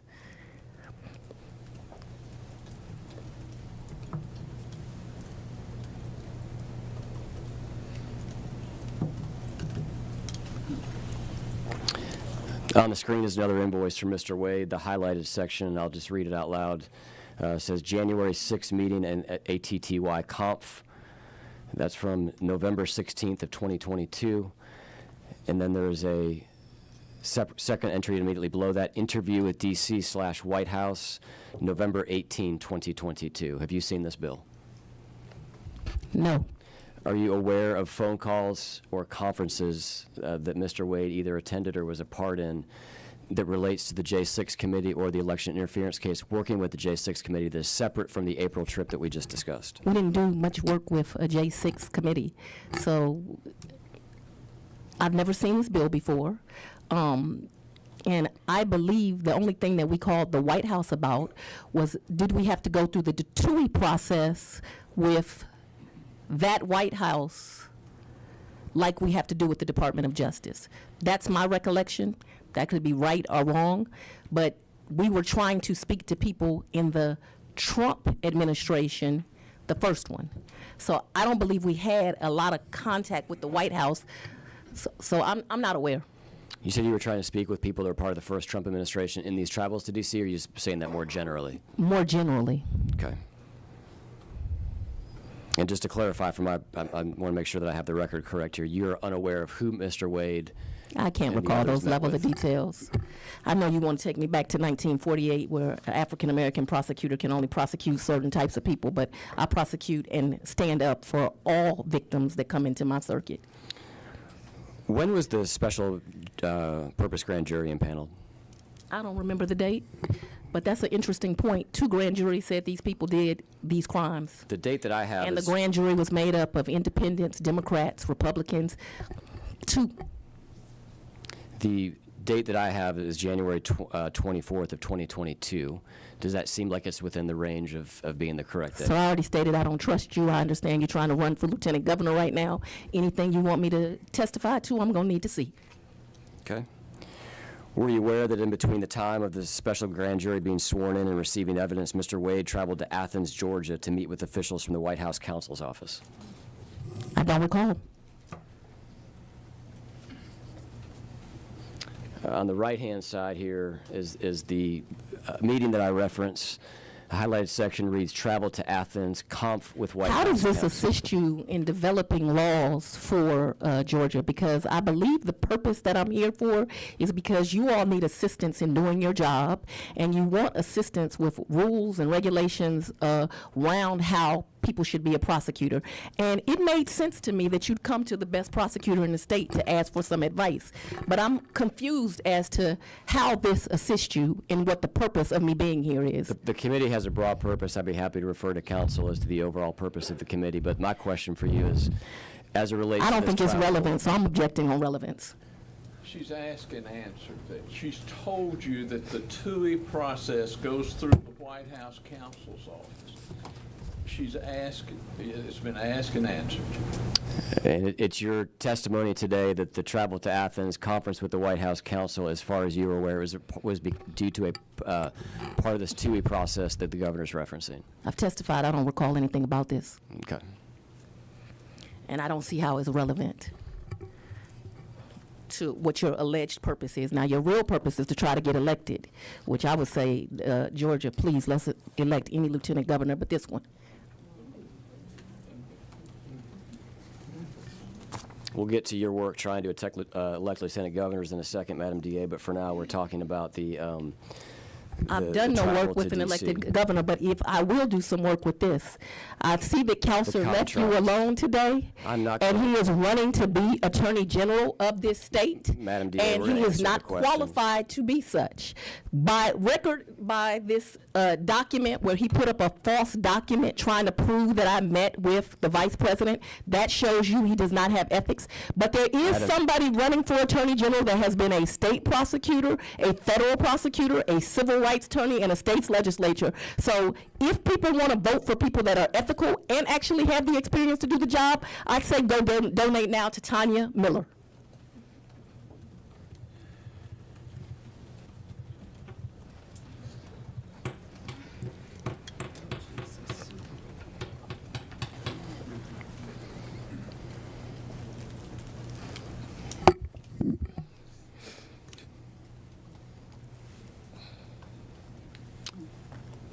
Madam DA, I've asked you about Mr. Wade. Did you speak with anyone that had worked with the January 6th committee or was a lawyer for the J6 committee? That's been asked and answered. She said she'd never done it herself. That's what she testified. Did you communicate with members of the J6 committee through any intermediaries that relayed messages back and forth on your behalf? I don't recall ever speaking to any one of the January 6th committee. What you asked me, though, is have I ever met someone? I am a public official. I meet people all over this country all the time. Shake hands, take pictures, kiss babies, all the things elected officials do. So I have no idea if I've ever met someone that may have been part of the January 6th committee. And I want, what is J6? Is that where they stormed the Capitol? And killed a police officer? Killed a police officer? Is that the same committee we're talking about? So that it's clear on the record. The ones that have been exonerated, we say that we stand with law enforcement, but don't care when police officers get killed. We're going to continue on to the next question. Governor, you are here to advise your counsel. You're not here to pontificate. Absolutely. It is absolutely irrelevant, everything that you're trying to say. How does this help you for laws? Yes, I'm sorry, Judge. I'm sorry, Governor. If you've got something to ask it, but don't go into, well, there must have been a conspiracy here when they went up and looked into the folks that broke into the Capitol in shamu suits or whatever that was, and put the Vice President of the United States out saying, hang Mike Pence, and that they were prosecuted and then pardoned by President Trump, and you're trying to say and infer that it was illegal, immoral to investigate that it was part of a pending case. So We're asking questions relative to the investigation, Governor. We're going to move on to the next question. you're trying to infer some wrongdoing where none exists. Ask the question, let's move on. Thank you for Also to divide this country, and it should be noted that there we're were gonna move on to the many next great, question. honorable Republicans that brought this case to me because they knew what happened was wrong. One of them is Duncan, who's now running for governor. So you have your endorsement. I didn't endorse him. Wait just a minute, don't answer that question. So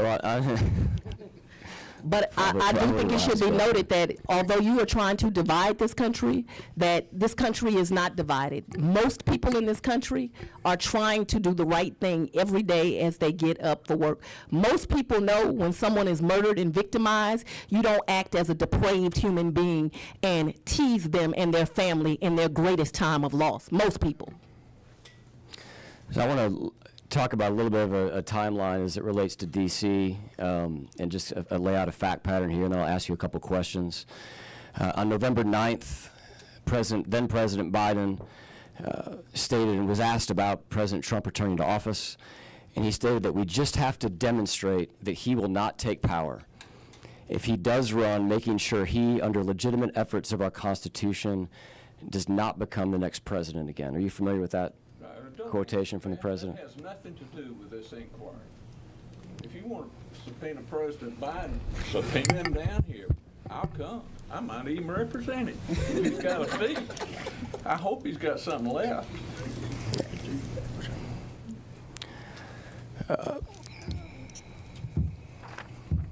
We're getting mighty thin. So, a couple of days after this, President Trump did indeed announce that he was running for president. As you can see on the date there, November 15th, 2022. And then the very next day, and we've referenced this a second ago, but we're going to go back to it.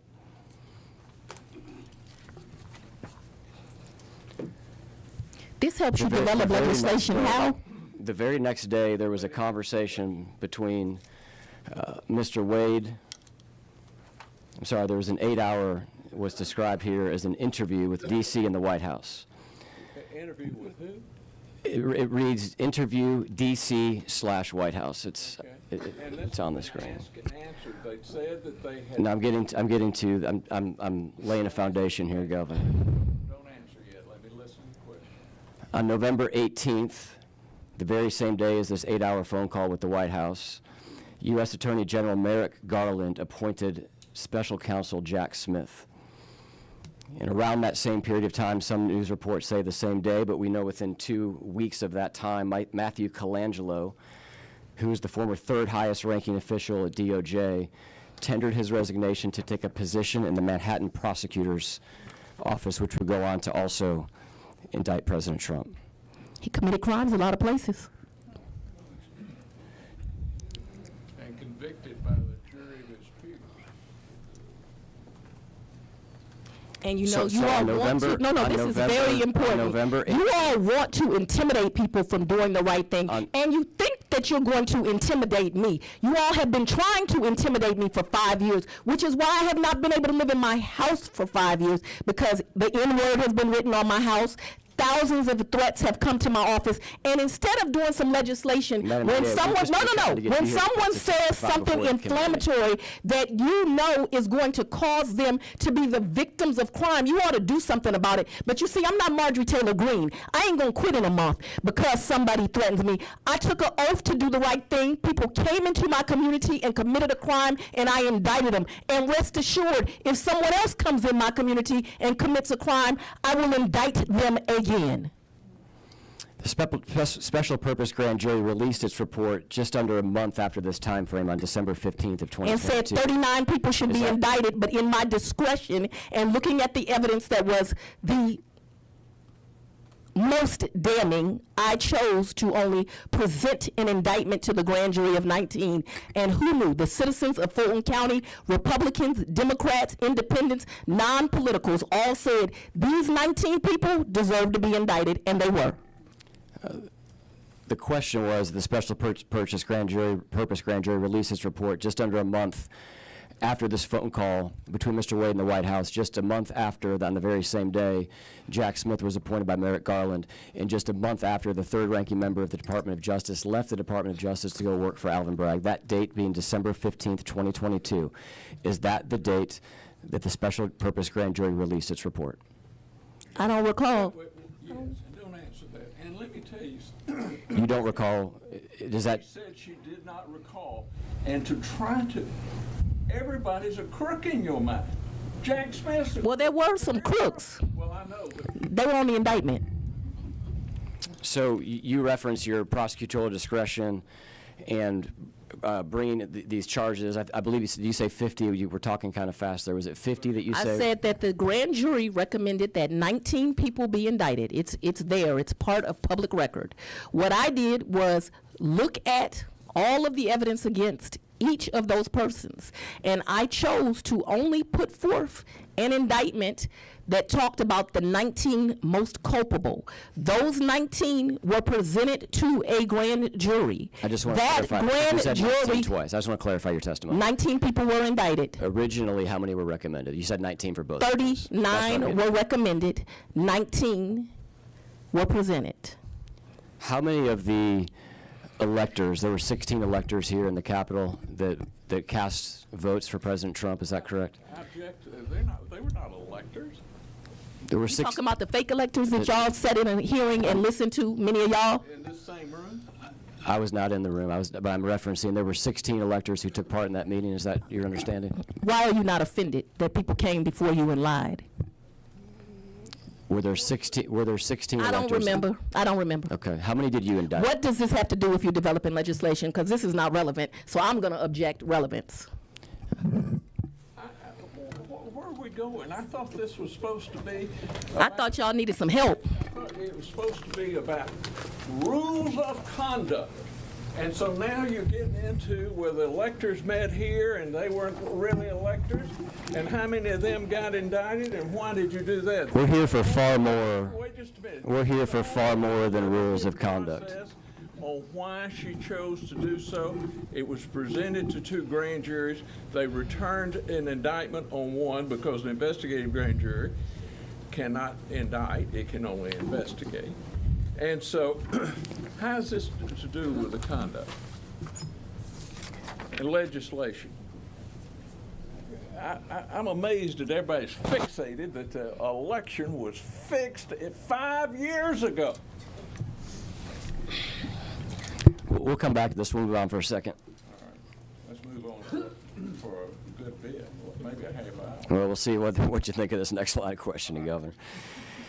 In January of 2021, you referenced his name earlier, but you hired Jeff DeSantis to be the Deputy District Attorney overseeing the Media Relations Unit of the District Attorney's Office. Is that correct? And strategy. Media Relations and Strategy. Can you describe the difference between those two separate roles, or are you just saying that's the title? That's the title. It's the title. Okay. Was he serving in your office in April of 2021? Yes. Okay. He's classified those in ADA for personnel purposes. He is a lawyer. He Yes, went to works. Emory Law School, was there 2 years ahead of me and graduated. He's my elder. That's not hard for me. When you're referencing media relations, how would you describe the overall role of media relations? This has nothing, I don't read about media relations in any of these resolutions. It's beyond the scope. This is within the scope of the state's funding to that department. Not To a that. question about who's the director of media relations. I didn't ask I'm asking what the role of media relations is. Neither is that. Don't answer it. I instruct you not to answer. Completely irrelevant. Your objection is relevance. No, my objection is the reason she hired and the reason that she has hires and fires employees and the reason that she undertakes to run her office is a matter of employees, which is exempted and is privileged and is a deliberative process. So you are asserting that the role of a media relations director is privileged? You can move on. You want clarity on that, Counselor? So you're instructing the witness I'm not gonna- to answer on I'm the ground of relevance? instructing. I'm not arguing with you. I'm just trying to understand what the objection I stated my is. objection. Where's the court report? Here's the court report. It would help if, Governor, respectfully, it would help if the objections could be limited to like 5 to 10 seconds. I mean, I don't need a speaking objection. I talk slow. I'll give you 30 seconds, but it's counted by words, Governor. I'm a country lawyer, and it's real hard for me to get things done. It is beyond the scope of the resolution, number Okay. one. All right, can we break and address that? If I'm going please. to say my objection. I mean, I'm not here. That's fine, we'll do it all together. I'm not here I'm just trying to understand. I'm not here to debate. I'm not trying to debate, I Governor. think he's just looking for clarity on your objection, Governor. Well, it's beyond the scope. Okay. Irrelevant, and the decisions she makes on personnel are not subject to inquiry. All right, on the beyond the scope, I'm sorry. Oh, I can do that, I guess. Is that me? It's on. Oh, it's on? Yep. Okay. Can you hear him? I know I'm not going to convince you, but I just want to give you the chance. I certainly know I'm not going to convince you, Madam DA.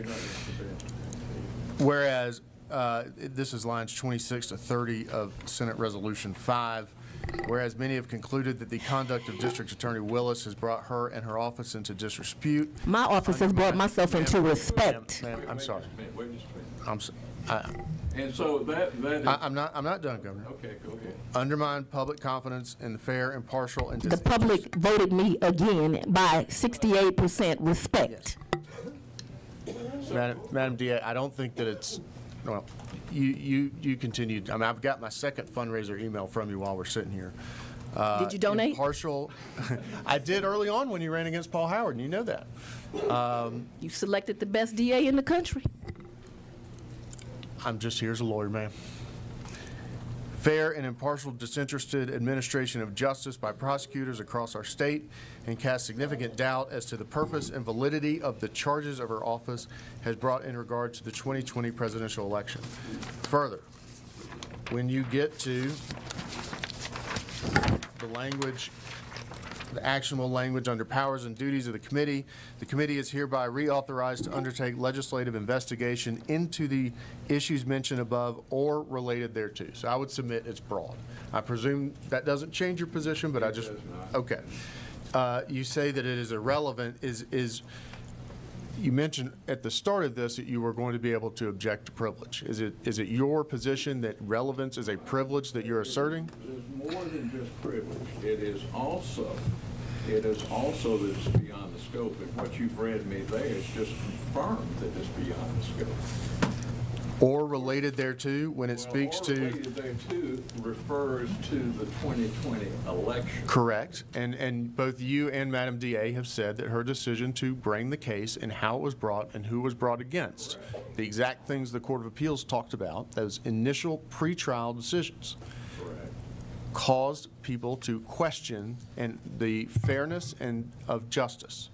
And so if that is what the courts have said, not me, I'm not here to say one way or the other, but if that's what the courts have said, and that is in the language of the Senate resolution, your position is that it is limited to what? It certainly does not encompass who the press secretary is in the DA's. Okay, but the question that was on the floor was, what is the role of a media relations person? What his role would be. Fine. How does that got anything to do? I think the question was, and if you need, I'm sure it could be asked this way, is what is the role of the person? And so to that question, which does not include any individual, but what is the role of the office? The objection is scope and privilege, or scope and relevance? Correct. Okay. And also personality. And since you mentioned fundraising, I'd like to make sure that this is part of the record. Counselor believing he's going to go after Fani Willis and asking to donate at the last period. I also have 50 of these for the press because this is about folks sitting here trying to get elected. Do we have anything else? We do have a lot more, Governor.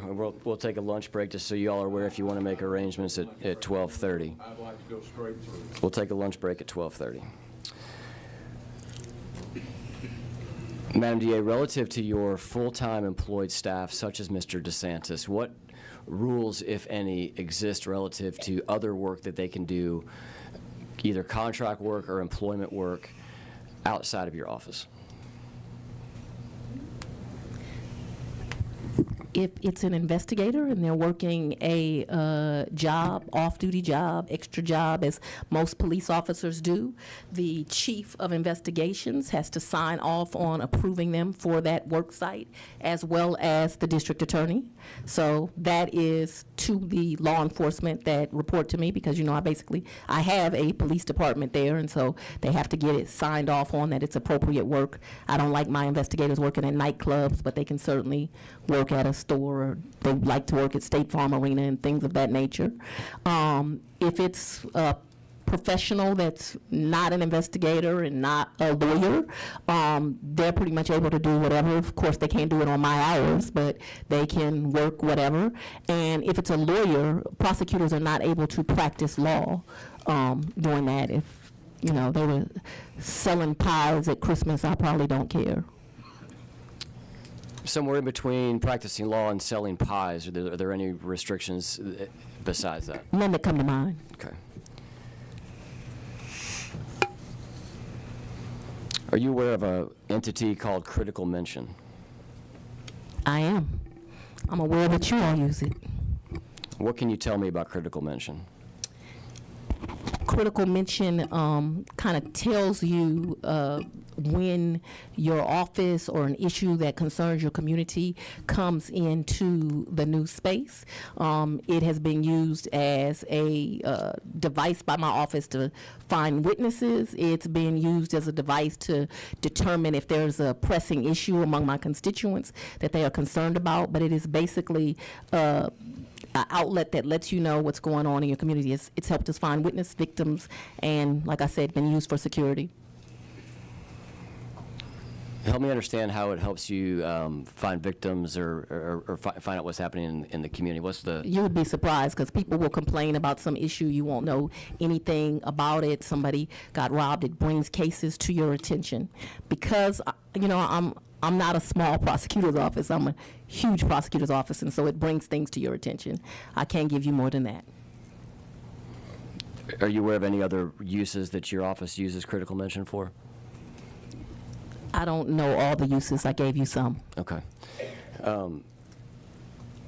You sent a letter to Governor Kemp, Secretary of State Raffensperger, and Attorney General Carr. I believe it was essentially a records retention notice in early 2021. Is that correct?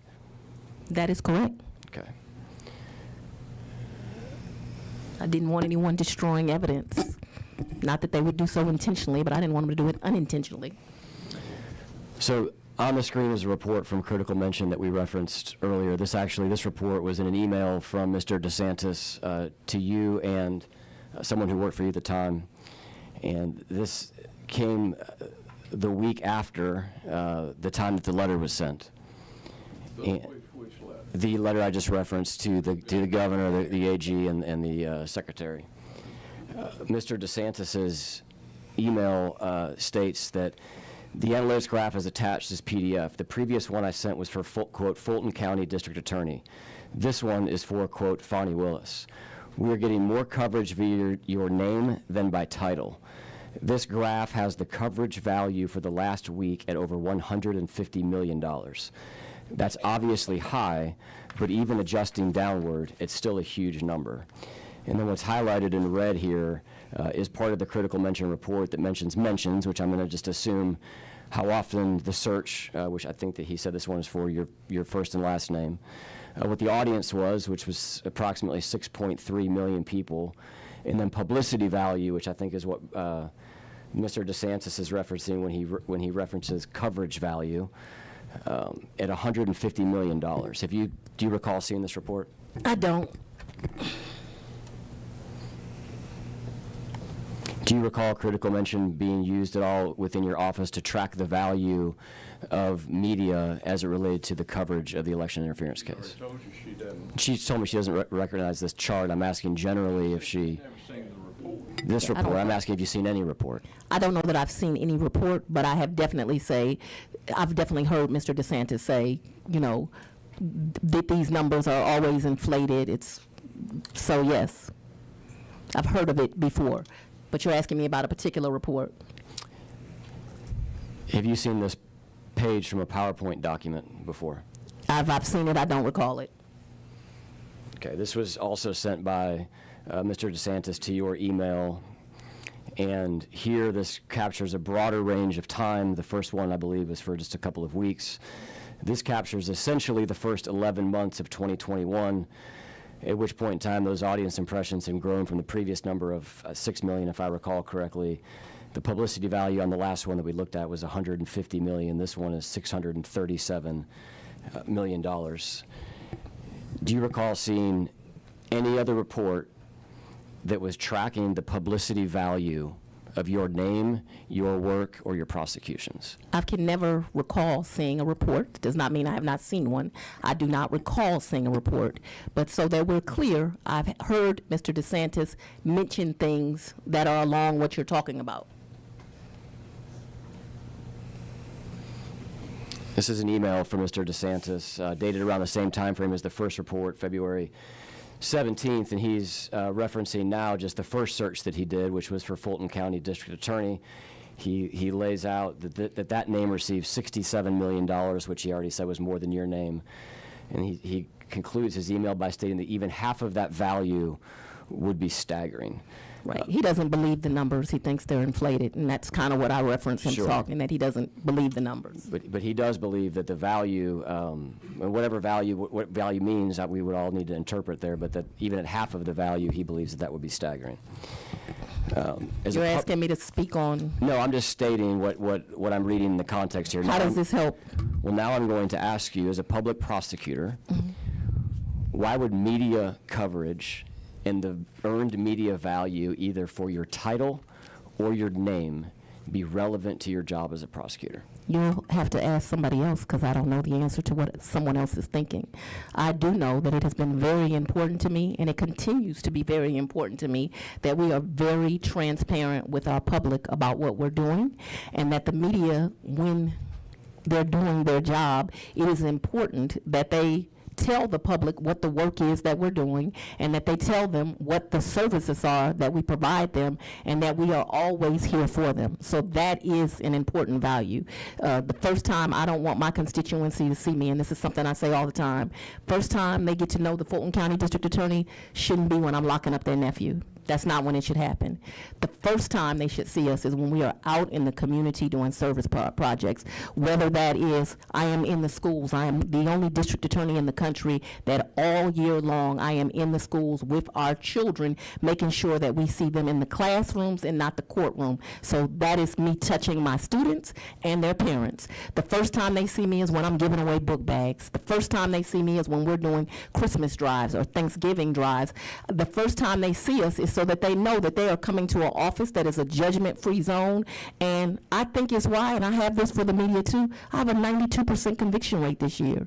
I try more cases than any prosecutor in the state. That's the U.S. Attorney for the Northern District. That's the AG's office. My office is doing this work. We are keeping the community safe. Because I know y'all won't believe me. I brought a report here from the Atlanta Police Foundation talking about how crime is down in our community. And it's not the district attorney's office alone. It is the district attorney's office combined with the law enforcement in this community. See, I care about the police. So I don't excuse that an officer got killed on January the 6th. To me, it's a problem. The question was, as a public prosecutor, why would media coverage be relevant to your role? And I answered it. I don't know that you did, and I want to clarify, because I think what you answered was why public relations are important to your role, and people seeing you before they get locked up and all of that stuff you referenced, which I think is valid. My question is, there are multiple emails that are tracking in concurrency with your work in the election interference case. With my concurrency in work, period. That's the work that you think is important. I've answered the question. It's asked and answered. We should move on. The question that I'm asking you is not why are you doing public relations. I'm asking you why are you tracking the dollar value of your name and your title. And she has told you she does not know the report. She has told you that she has heard it discussed, but she does not know the details. She has told you that it's important to get a message out. And if that's not been asked and answered, I don't know what it is. Governor, I certainly understand that. I'm not asking about the outbound messaging. I'm asking about the inbound tracking of the dollar value. If you believe that we've covered that, we'll move on. This is the first payment for critical mention. That's a yearly subscription of $10,000. You told me earlier you've never seen a payment voucher form from Fulton County, so I would assume you've never seen what's on the bottom right. Is that correct? I don't think we should assume, but you'd actually be correct. Okay. I'm assuming that your testimony was correct earlier, and I'm tying it together to right now. The second time that critical mention was used, and we talked earlier about funds and accounts. This check was used to pay critical mention for their 2022 contract. Have you seen this check before? Have I seen the check? Yes, ma'am. No. Okay. What account is this from? It was a Fulton County account. One of the accounts Paul left, so I can't answer you what account it's from. Whatever bank that's from, that's the account it's from.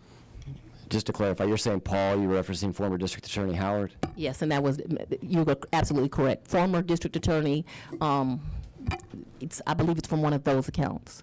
But that's actually speculation too, but I assume that's what it's from. Do you know how your name got on an account that was formerly used by District Attorney Howard? Absolutely. At the beginning of my tenure, I had to go and switch names from that DA to this DA. And part of that changing of names was changing this bank account? Correct. Okay. What is the source of funds for this bank account? I know when we talked earlier, you referenced essentially you give everything over the county. You don't have your own credit card. You don't have your own accounts. I want to clarify what this account is. It was accounts that Paul left. There were a couple of them. At the beginning of my term, we put our name on those accounts. Me and District Attorney Howard did not have a conversation. He went to the bank, then I went to the bank, and we used it for things for the office. We've been audited 50 million times, so it's in some audit. There's no DA that's been audited as much as me. Do you know how much money was in that account when you I can't recall any of those facts. Do you know if you've allocated any additional funds in the time that you've been DA into this account? I do not believe so. Brings me to an interesting point. We did not want to take in money, and I also wanted to have an office that was transparent. And so in my first 4 years, the only way that a district attorney would take in money would be from open records. Well, I had this great idea as the new DA. I wanted the records of Fulton County DA's office to be equally accessible to the indigent and the rich. Many people abused that, and so I had to change it in term 2. I mention this because I didn't take any money during the first time for open records, and so there's no other reason that a DA would take money in that I can think of. If there is one, I'll have to be educated on it. As it relates to this, well, let me ask this question. You referenced there was 2 or 3 other accounts? There was a couple of accounts. We've been auditing all my audits. You know, once y'all started attacking me, they audited me every other week. There is no DA. I just passed a DOJ audit. Do you recognize the signature on this check? It looks like DB, Dexter Bond, Dexter Bond, just for clarity, is your... Deputy of Operations. That's why Deputy he of would see these kind of things and I would not. Do you know what the allowed or the restrictions around the allowed uses of this account, of which you... All money that we have has to be used for the betterment of my office. And the only source of funds that you're aware of in this account, it was money that was in the account when you signed it over from former district attorney? That is correct. Okay. Are you aware of anything else that has been paid for out of this No. account? Let's make sure you understand me clearly so I don't... I'm sure other things have been paid for out of this. Your question was, am I aware of other things that have been paid for? I can't recall that from 2021 or 22 or any other year. What's the reason that this account will be used versus the voucher system with the county that I've had up on the screen a couple of times so far this morning? They would make us... I go to them if this is what I need done for the office. I don't make selections on what account is used. I don't even know what all those accounts are. I can't tell you that this account is the account that you can buy books out of. This is the account that you can do this out of. But I know they have those kind of delineations with the county. But I don't get, but you're in the weeds. And it's your understanding that this account would have been something you referenced in audit. The state Senate's never done an audit. Oh, I've been audited a million. The county has audited me, the federal government. I have been audited and audited and audited. And is it your understanding that this account would have been captured in an audit? Absolutely. Okay.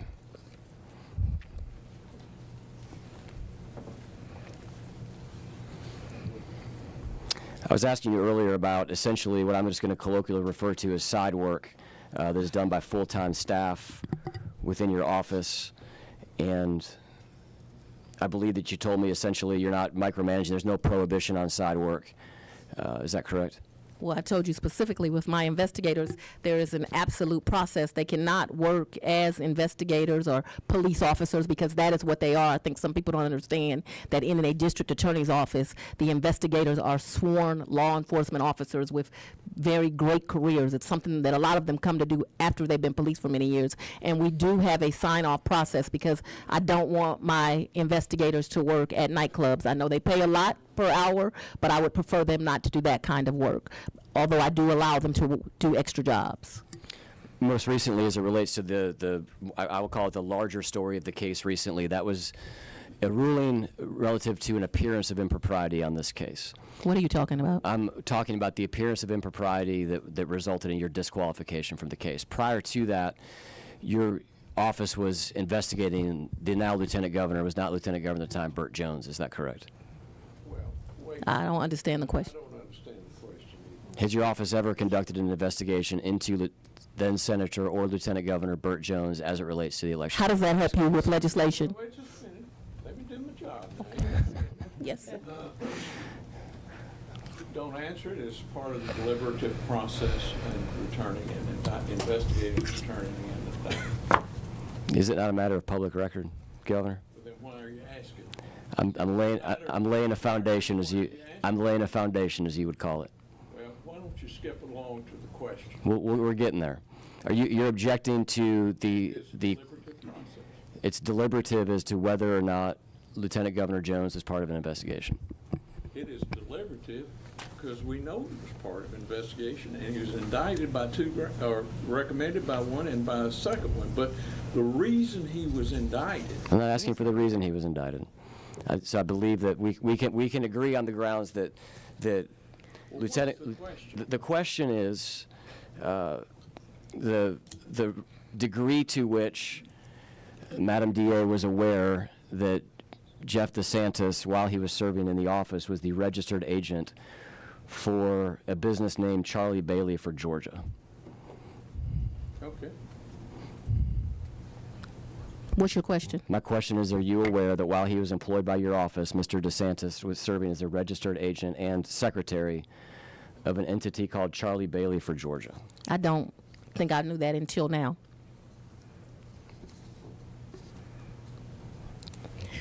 But Charlie Bailey, who's now head of the Democratic Party, I consider a great personal friend. I heard that he was maybe in the Capitol today. I've not had the opportunity to meet him yet. He's a former DA, too, former assistant DA. Prosecutorial criminals. Are you aware of any work that Mr. DeSantis did on Mr. Bailey's campaign Nope. when he ran for lieutenant governor or for, I believe this was for attorney general? I'm not aware. Are you aware of general campaign work that Mr. DeSantis is involved in? I don't know. Am I aware that he's ever been involved in campaigns? And while he's been working for your office, I'll clarify that. No, I'm not sure that I do know that he's working for campaigns while employed for the office, but I certainly know that in a prior life that he did work on campaigns. He's like, as we get older, we tell war stories. Let me ask you, what was the date on that? I can't see. Well, it varies, Governor. It says 2/1/2018, which would have been long before I was there, but then it says last annual registration year 2022. So I'm not sure at what point Mr. DeSantis did this. I'm not sure it tells what it purports to tell, but it's on the screen. Well, he's a registered agent. Anybody can be a registered agent, not be. Well, the secretary as well is what I was asking about, which is the role of an officer. The officer information is noted there at the bottom. Did you say you were a supporter of Mr. Bailey when he ran for attorney general?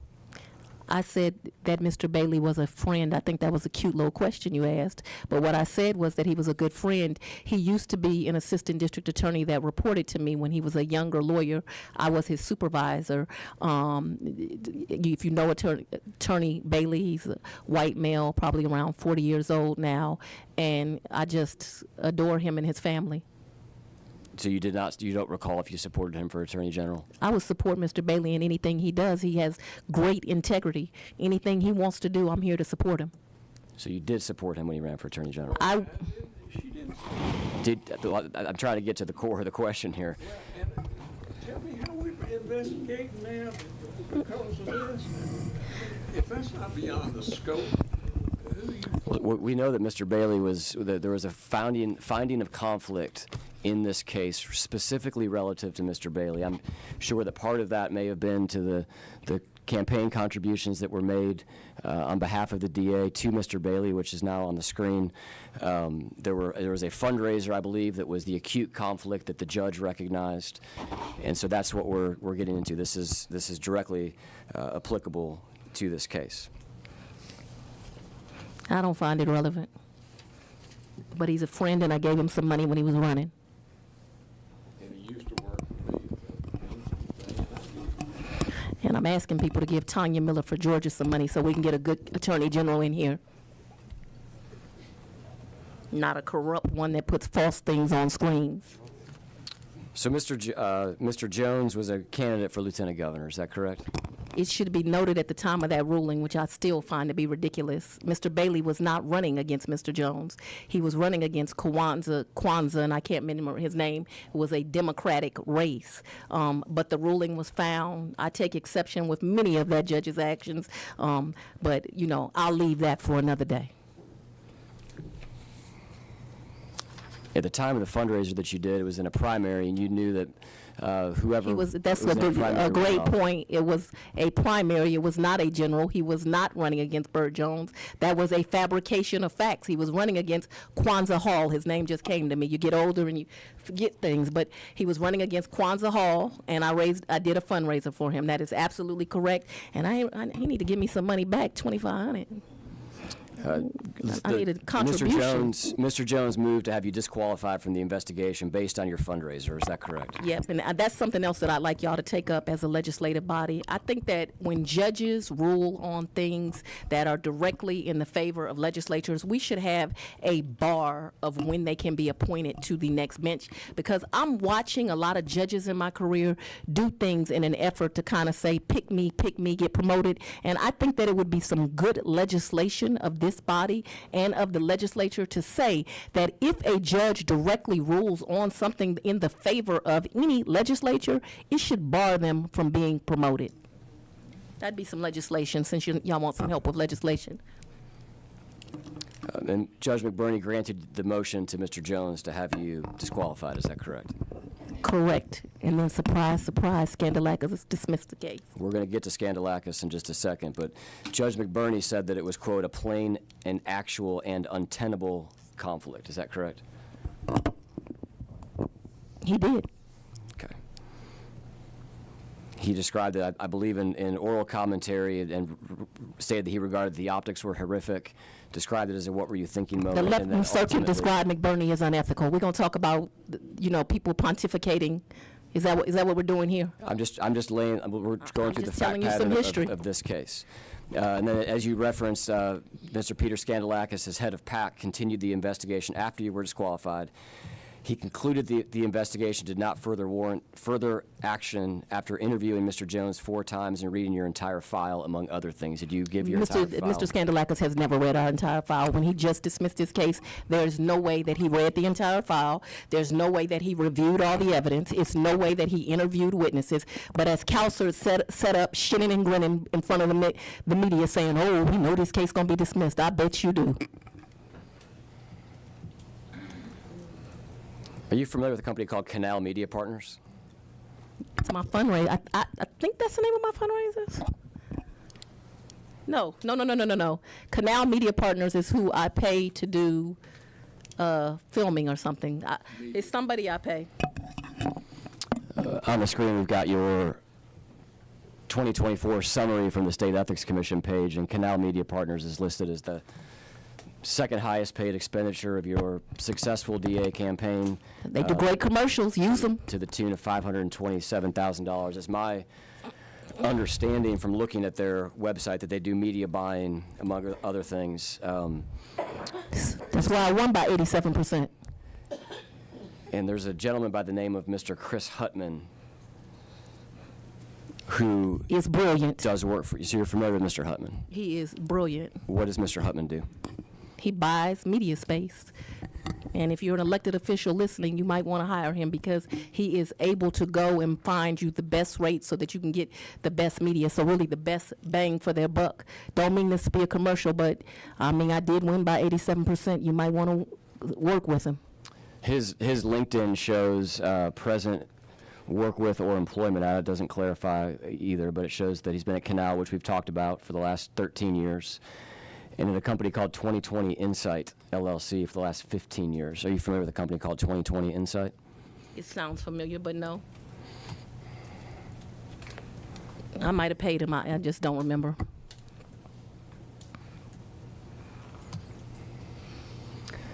According to 2020 Insight's current website, it is a partnership between, they don't say partnership here, but the state's under their Who Are We, it lists Mr. Jeff DeSantis and Chris Hutman, Mr. DeSantis being the same one that serves in your office, and Mr. Hutman being the gentleman that we just talked about that you referenced. I don't know that he currently still works with him, but we could have got to that question 3 questions ago. I know at one point they worked with each other. The website for saying that Mr. DeSantis is there is current, but it's your testimony today that you don't know whether he does work with 2020 Insight before. I don't know that he actually continues to work with them, but I certainly know that in the past that he worked with him. Is it your understanding that Mr. DeSantis and Mr. Hutman were business partners? I really don't know what their professional relationship was, so I don't want to speculate. I will tell you this, the governor talked about old men having to go to the bathroom. 54-year-old women do as well, so we're going to have to get me to a bathroom break. We'll take 5. Thank you.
We're going to reconvene. Thank you all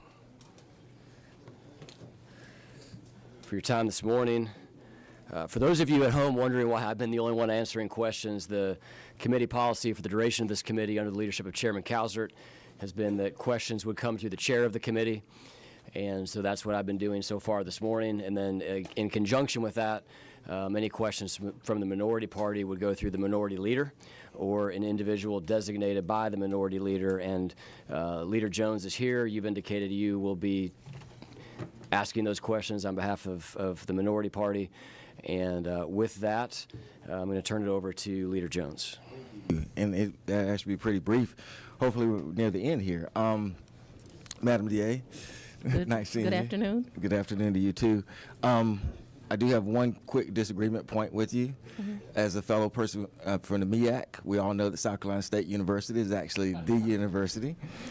There always has to be a number 2. And they won the series. They did win the championship. Absolutely. I did have a question for you because I was wondering if I had the numbers correct. Did you say $80 million was spent by the AG's office in one period of year? In 1 year, yes, sir. I have this exhibit. You are welcome to it. It runs, and it's $80 million just for the special prosecutors. In 2025, it was $75,744,000. In 2025 to date, so the year is not over, they have spent $80,056,000. What we did was collect the 13 top people that received money, MR, because we didn't think it was necessary for people to know who they were, but you can get this off the made $8,181,000. The 13th person on the list, so everybody else is in between, made $1,050,000. This is in one annual year. And thank you, and thanks for clearing that up. I did have a question also about the block billing, and I know that you didn't really look at the bills, but just kind of asking from a standpoint of just, I guess, experience. It could also be just as reasonable that whoever was actually looking at the bills could say, look, I don't need every phone call. I don't need every witness name that you talk to. Just give it to me in one kind of block, and we do it that way. And by the same token, someone else could say, no, I want every single thing. And you just have a difference about how the person can input it into their particular system. Is that accurate? Ms. Whitmore, who is the CFO for the county, is a stickler. If she paid a bill, it was done to whatever the county rules are. But again, you're asking me to speculate? Yeah. I never saw the bills. I don't see the invoices. And that's a good point of clarification. Several documents have been put up this morning. I can't attest to the accuracy of any of them. In fact, it is clear that some of them have been augmented, and they're not authenticated documents. So no document that's been shown here today has been authenticated, and it's clear that some of them have been altered. But whether they've been altered or haven't been altered, that was my first time seeing them. Right. In any event, however a person wants to get the billing or not, would you think that this is actually a good way for us to come up with a recommendation on how local DAs or solicitors should actually try to do their billing for outside counsel, that the Georgia General Assembly should decide this is how we should do our billing practices? What I think is that the voters should elect ethical district attorneys, and that those district attorneys should do the things that are needed to make their communities safer, and that I always like the idea of, for me, I don't think it's necessary for every DA, but I liked that the county looked at our documents. I didn't have to do that, but I knew I was a black DA. I knew I was the first woman DA, and so I took extra precautions because I understand what that means. Absolutely. And you also want, I think, kind of clarify on this White House trip where you're saying you were actually on the lawn. I didn't know if you want to I was not at the White House, right. And so that has been a lie that has been purported by members of this committee. That what happened is, I know we don't like to talk about Black history, right? We want to get rid of Black history museums. We want to get rid of, and I want to say this, we want to get rid of free admissions to parks on Juneteenth and on Martin Luther King's birthday. But I'll let you know something. I appreciate our president because he made free admissions to parks on my birthday. So I do appreciate that. Hopefully King Petty don't get rid of that day. But right now you can get into a federal park on my birthday for free. Now, with that being said, that was a party celebrating Black History Month. And I was so excited to get the invitation. And leaders from all across the country literally came to not the White House, because I never went to the White House on that trip, and I think I was there like 24 hours. It was at the vice president's house, but not actually at her house. It was in a tent on the lawn. Quite frankly, while we were there, I never got a chance even to meet the vice president, which was disappointing. I thought, you have all these people from all over the country there. You would like kind of do an assembly line and sign and, everybody take a picture, but that did not even occur. She did come on the stage at one point with her Secret Service all around her. I don't know what was going on, but Secret Service was all around her. But it was still a very valuable trip because I got to meet leaders from all over the country that were trying to service their communities. And so I was honored that I was thought to be a leader worthy of having an invitation to that event. Thank you. And there was also a question about whether, Judge Wade had met with somebody from the January 6th committee and things of that nature. But let me ask you this, whether that took place or not, and there's a question about that, but whether that took place or not, would that have any relevance to the co-conspirators in this case who are going around from state to different states making that stuff about the 2020 election and actually trying to do the things that they were trying to do in this case? We based our case on what we investigated. And as someone from the South and as a black woman, I've taken a lot of offense to this because there's been this indication that I'm not smart enough or people from the South aren't smart enough to be able to do this type of complex investigation. We did it. It was my team who did it. We did it all. And Dolezal, I hope that I pronounced your name right because I want Senator Dolezal, asked about ethics. I think he should know if we want a full picture of ethics that Judge McBurney, who he just mentioned, one of the fake electors threw him a fundraiser. So while we having facts, I want to make sure we get all the facts out here. And when we were talking about also with, Judge Wade and billing and things of that nature, did that cause at all, I think the record would show that the vice president's personal attorney, based on what these conspirators actually were doing, actually called a former federal judge and said, you need to send out a tweet to say that Vice President Pence must actually certify this election because he was so concerned that there might be denied a certification coming January 6th. Anything about this billing have any impact on any of that kind of thing taking place at all? Nothing about this billing can bring back the 5 lives that were lost on January 6th, to include, I understand that 4 were people that were in the mob, but they didn't deserve to lose their lives. 1 is very personal to me because it was a police officer just trying to serve. And here goes another example of a good American, and this is not about parties as you all have tried to make it. They tried to kill our Vice President Pence. Now, I probably have never agreed politically with anything Pence said, but what I do know is he has a right to do his job and to be free from harm. And we're trying to, we say we're not for violent crime, but we sure like violent criminals if it's helping our cause. Yep. And we also talked about, what is it called, critical measures? Or Mentions, critical mentions. So even discussing that, would critical mentions actually have anything to do with the fact that just yesterday, as a matter of fact, 2 former co-conspirators, because the case has been dismissed, I think Mr. Roman and Mr. Cheeseborough, just yesterday in Wisconsin, was held to answer charges, 4 felony charges, for actually creating a fake elector program that was similar to what was prosecuted right here in Georgia. That they're going to be felony charges facing those. And there were 2 conspirators in this particular case who had the same kind of scheme. Anything about his billing or anything about critical mentions have anything to do with the fact that 2 persons that were indicted in your case, right now, just yesterday, a judge in Wisconsin said, you're going to face charges, 11 charges, based on similar scheme that took place in Georgia. No, and it should be noted that Roman was indicted in 3 separate states and that many of the co-defendants were indicted in separate states because, and let's be clear so the record is clear, in my indictment in Arizona, they indicted John Eastman, Gina Ellis, Ruben Giuliani, Mark Meadows, and Mike Roman. Mike Roman was represented by Merchant, who came here and testified. In Wisconsin, they also indicted Cheeseborough and Roman. And so, we could go on and on about in the federal case had only 1 defendant, Donald Trump, but he was also indicted in my case. So these defendants committed crimes in our state and other states, and there's all this talk about political enemies. Not one of these defendants do I consider to be my political enemy. I'm sorry that they think of me as an enemy.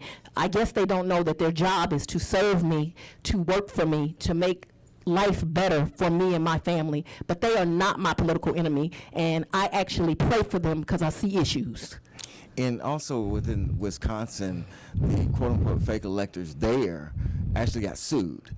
And the discovery in that case was over 577 pages. Now, you didn't get to the discovery process in your particular case, but I'm just curious because we were talking about Mr. Scandalakis and how deep he had gotten to your case. How voluminous was your case at the time it stopped? Huge, much of this room it could fill up, if not all of this room. It was huge. It was lots of witnesses that had to do. A lot of work was put into this because I always want to make sure that I am a fair DA, and that's why you see a grand jury recommending 39 people based on their conduct being indicted and me cutting it down to 19 because I'm only going to put forth those with the worst evidence who did the worst things. But I'm also a fighter for victims, and I was fighting for the victims in this case. And the fact that, to some prosecutors, Ruby Freeman and her daughter have no value, she has value to me, and she should have value to other Americans, because what happened to her is horrible. And for someone to say they couldn't prosecute a defendant who came in a room and lied for the grand jury, I mean, a baby prosecutor could have prosecuted it, but, that's neither here nor there.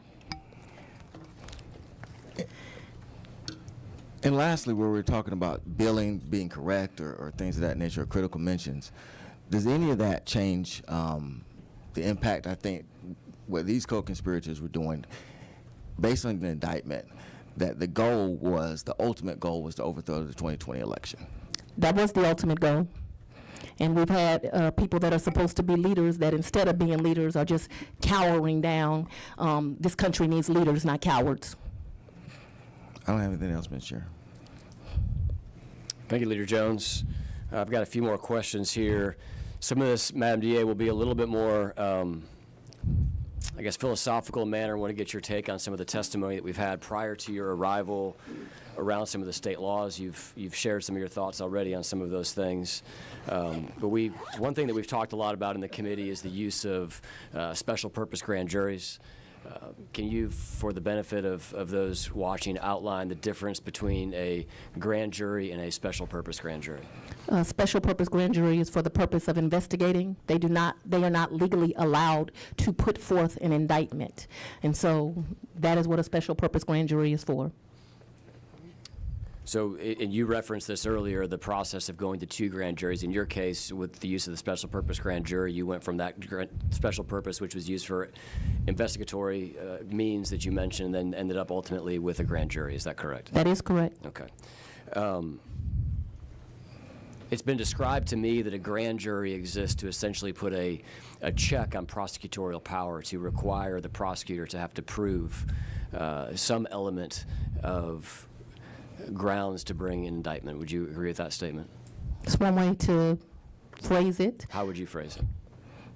That a grand jury is made up of citizens, that the citizens are brought there. I'm the only DA in the state. I do grand jury 4 days a week. So I have an A grand jury. It runs on Monday and Tuesday.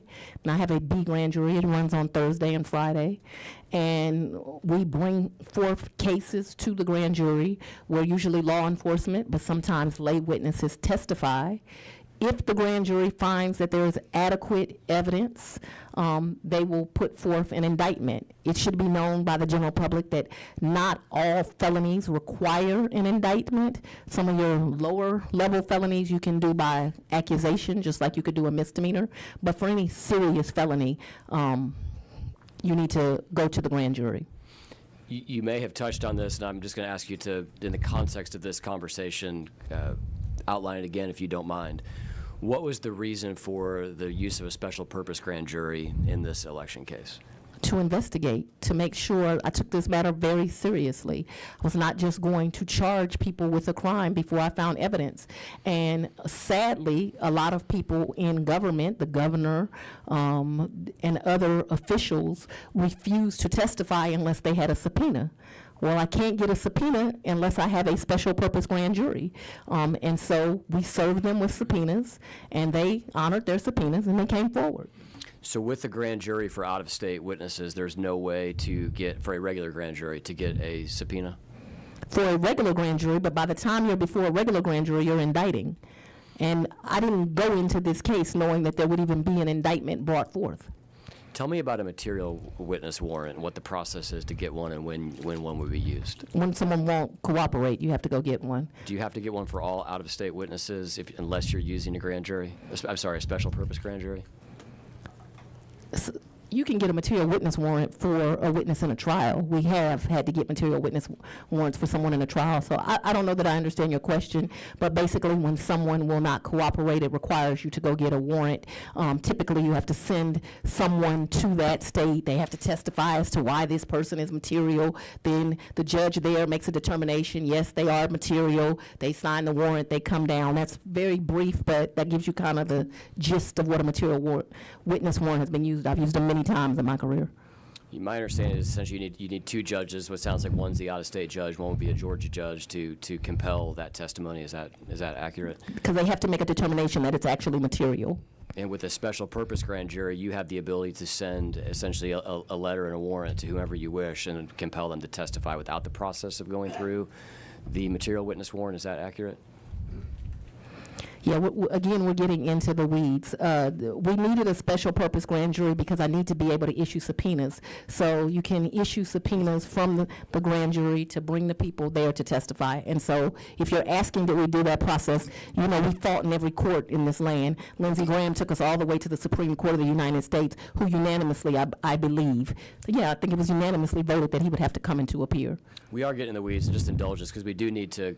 The law needs to be specific, and not sure if you watched the testimony. We had a couple DAs that testified, one of whom, and I apologize, I don't recall the gentleman's name. He essentially, I'm going to paraphrase here, said that he believed that, or I think he stated that it would be fine with him if we struck the entire code section as it related to special purpose grand juries, because in his opinion, that kind of blurred the line between investigator and prosecutor and puts you in the position of kind of being the investigator and the trier of fact. I don't know if you've heard about this testimony or not. I haven't heard this testimony, but what I do know is Coca-Cola and the girl that sells lemonade, they both sell liquids, but it ain't the same work. And so you brought people from jurisdictions that do not do the complexity of cases that I do. Now, all work is honorable work, so hear that. And prosecutors everywhere are trying their best to uphold the law.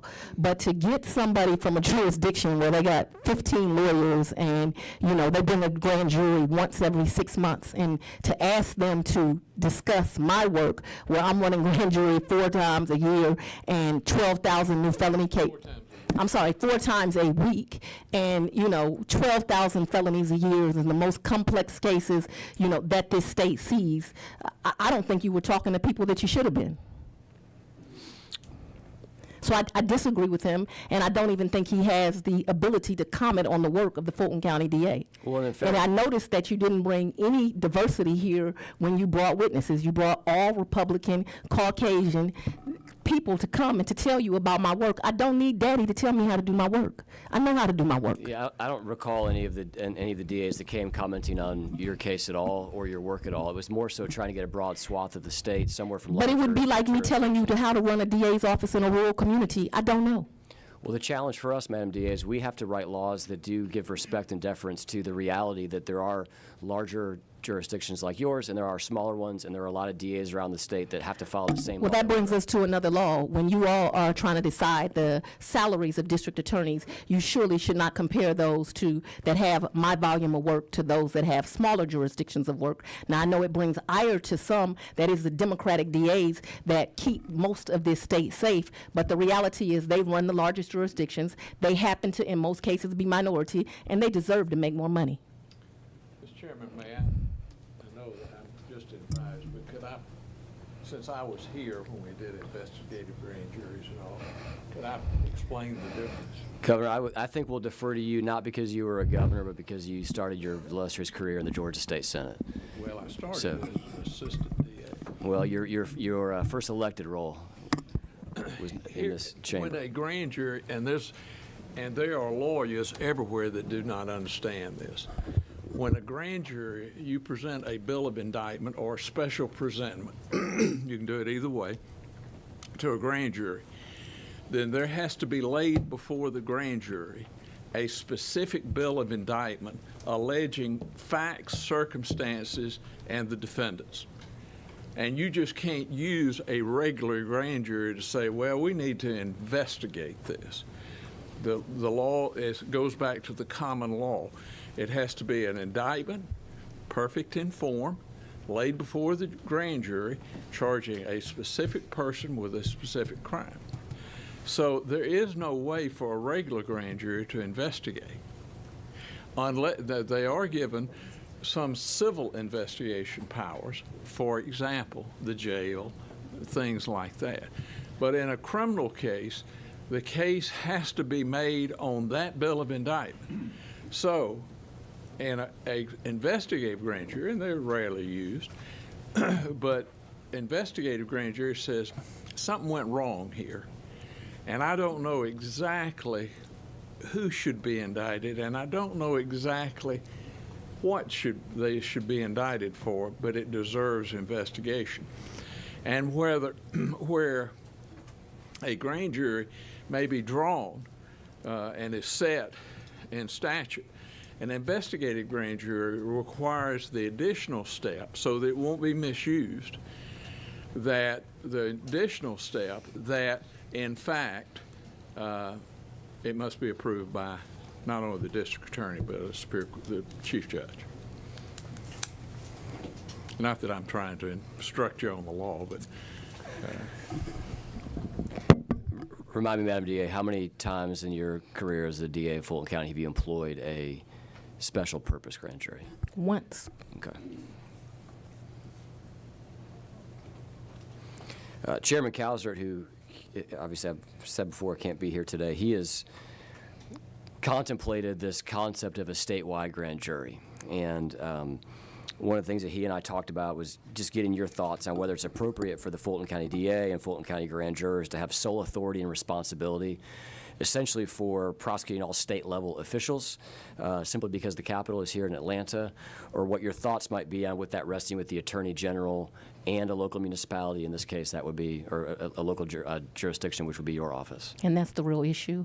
And I know that it bothers you all that the district attorney in Fulton County is me, but I think you absolutely need, when laws are broken in someone's jurisdiction, they should have the ability to prosecute them. There is no need to do that in that way. And the reality is, I prosecute more cases than the Attorney General. We are equipped to do it. We are doing it. I think that what has happened is the complexion of the DAs have changed.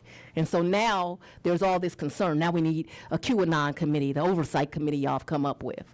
Now we need a statewide grand jury, and we need to take rights away. No, it's just fine how it's always been. I think what he's contemplating, at least as he kind of jotted some thoughts out to me, would be concurrent jurisdiction, where you would still have autonomy, but the Attorney General would also have the ability to prosecute cases. You would be opposed to. They already have that ability. Okay. They have that ability. So then they have the ability. That may be the distinction that he was getting to. I just want to get on the record because he couldn't be here today, and that is something that he asked about.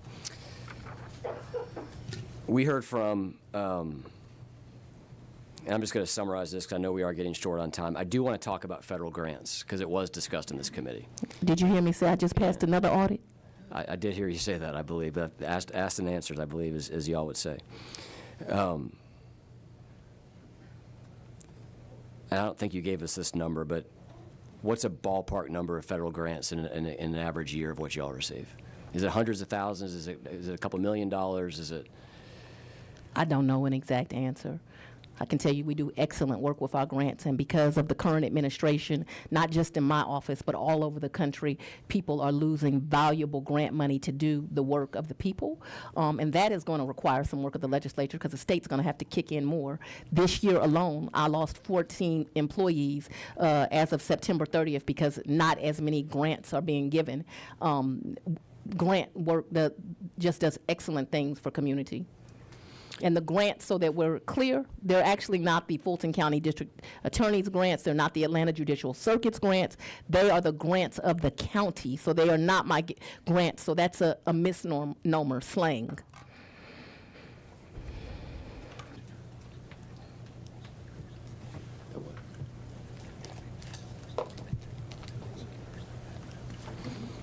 Of those 13, were they prosecutors or were they admin? What do they do? A combination of everything. Some lawyers, some investigators, some staff. Okay. I want to And those weren't all federal grants. move quickly through, and I don't want to belabor this, but there was a letter that I want to ask you about that came from Senator Grassley relative to grants, and then we heard testimony from someone who I believe used to work in your office, is no longer employed, named Amanda Timpson. Yeah, all of her, about 5 of her cases have been dismissed now. So I think that you should know that on summary judgment, because she gave this committee information that was incorrect, and her cases have been dismissed. You're not soothsayers. You wouldn't know that as you went into the future, but facts were provided to you that were inaccurate, not true, and those cases were dismissed. And it's about 5 cases. Some dismissed by her counsel. One was just dismissed on summary judgment. I have not misused grants funds. You were given false information. Let's That's not clarify the that. only witness that gave you false information, but that one certainly did. Okay.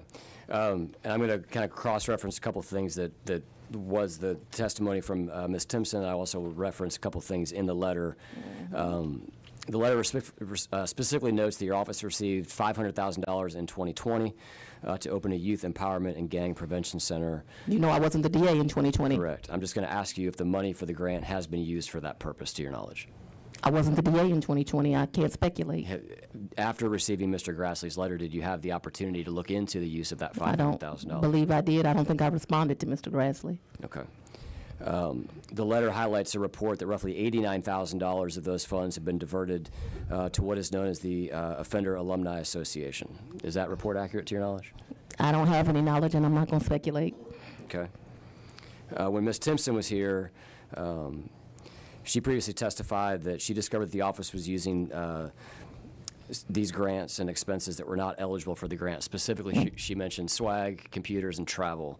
And didn't know what she was talking about, which is why her cases were dismissed.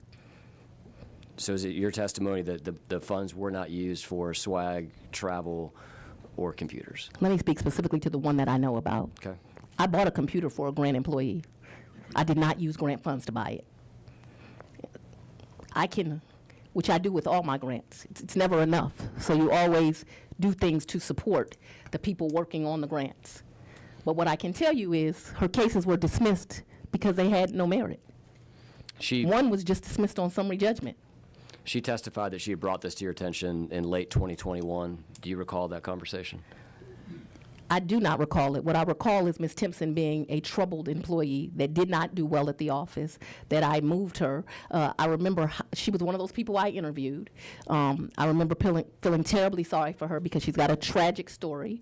So I was proud of that she had kind of lifted herself up by her bootstraps. But she ended up being an employee that was a holdover employee and not very good at her job. We tried and tried to work with her. Ultimately, she put some of my employees in fear, and she was let go. And that's what I recall. And she was let go in January 2022. Is I that- don't remember. I've had up to 400 employees before the ARPA money was employed. I literally have no idea. She obviously was not a lawyer or an investigator, and that is the tiers of my office, a lower level employee. I don't remember. Okay. Going back to Grassley's letter, I told you I didn't respond to Grassley's letter. I don't remember it. It doesn't stand out to me. It wasn't important to me. I'll just highlight for you one thing he said, just allow you to clarify if it's accurate or not. He cites a report in the letter that says that in 2023, 98% of these federal grant funds were spent on travel and conferences. I don't know if that's true or not. I doubt it's true. But if it was spent on travel and conferences, it would have been allowances of the grant. But that sounds inaccurate to me. But again, we're speculating. Okay. Chairman Grassley asked you for a series of documents, and based on what you just said, I think I know the answer to this question, but I just want to clarify. He asked for a list of all federal grants received by the office since 2019, complete accounting of all expenditures of grant funds, reports relating to planned expenditures of those funds. Have you complied with Mr. Grassley's request? I believe Mr. Grassley was ignored. Okay. Would you be willing to provide those documents to this committee? I think you've been provided documents. What did happen was I provided documents to Jim Jordan. Do you know if federal grant uses and sources and details that was requested by Mr. Grassley would have been captured in what you provided to Mr. Jordan? Have no idea. This is a large office. It's not a rural office. I have a grant team. So if we request these documents, you'd be willing to provide them to the committee? Whatever's been provided is what I was willing to provide. Yeah, Okay. we'll consider it.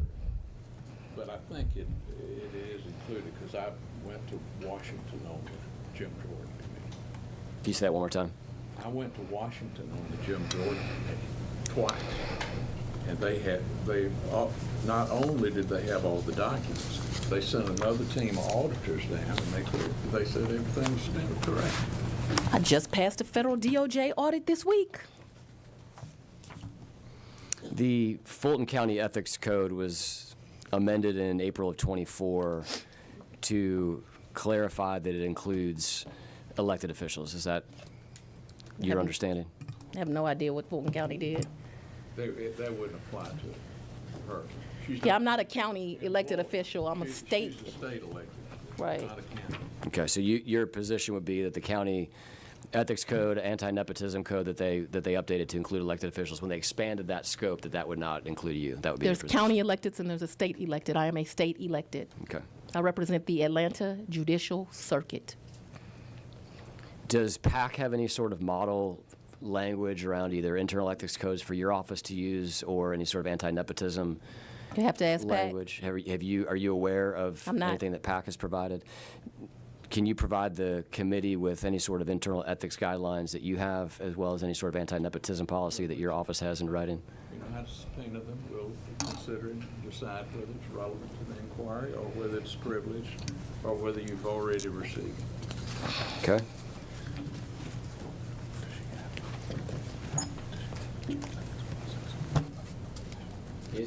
Does an internal ethics policy exist in writing? You know, you mentioned companies, and, you know, it's interesting because I also saw where you posted where it's always Fulton County. But the truth is, you have a company that you've listed on your disclosures for finances, and that company stole millions of dollars from Fulton. If you want to look at ethics, you might want to look at that. Does your office have any And sort the of company's name is internal Teletrax, in case ethics? anyone thinks I'm making this up. And people died because that company did not provide the services that they purported to provide. Does your office have an internal ethics policy that's in writing? Not that I can recall. Okay. I want to lastly just ask a couple of questions about the Open Records Act.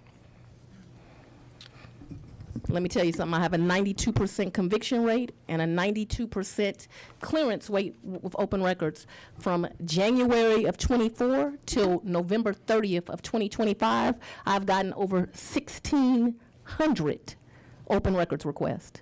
This ain't a rural town. Say that number again, I'm sorry. Over 1,600. And we have cleared 92%. Now, it should be noted that in 24, people were abusing the open records thing. Ms. Merchant, as you mentioned, over 30 requests for open records.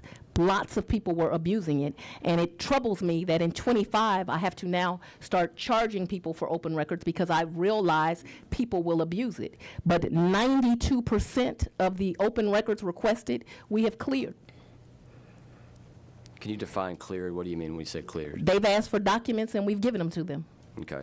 And you mentioned you're now having to charge an hourly rate. There were no hourly rates. that Not were from being charged. January 1st of 2021. That was a novel idea a young, naive, new district attorney did. I thought that I could provide documents, or I wanted to have transparency. I wanted to be able to communicate with the public, and I wanted indigent people as well as rich people to be able, if they had something, to give it to them. What I didn't know is that there were a lot of evil people that would abuse that to make up lies. Can you clarify for me? You said you started charging just earlier this year? January of 2025. Okay. But I don't take in those funds. I had Ms. Whitmore do that.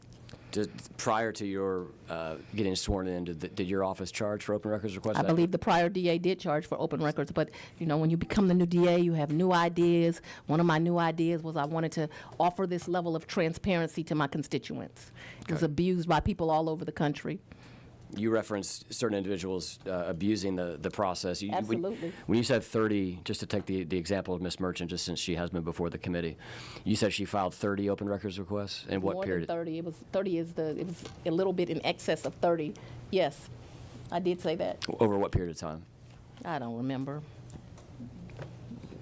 I don't remember. Generally speaking, in kind of the scope of the I don't remember, so I'm case of not the going to elect- speculate. Okay. What, in your opinion, I what know should... she also came in here and testified that I diverted money from my homicide backlog. I cleared my homicide backlog, all of it. Didn't divert any money. People came in here and lied to you. You should be upset about that. As you think through the law, the open records law currently is unlimited, right? Somebody can... I think if you want a new open records law, you should make the legislature have to answer open records. That would be my recommendation for a new law. I would vote for that as well, but let me just get I just want to get your opinion on the scope and how you would limit that, how you determine abuse versus non-abuse. How I would limit open records?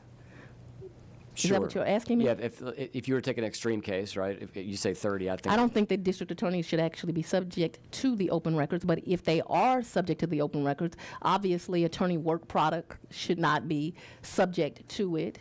Only cases that are, you know, completely closed, and I mean closed past the habeas, you should have to give.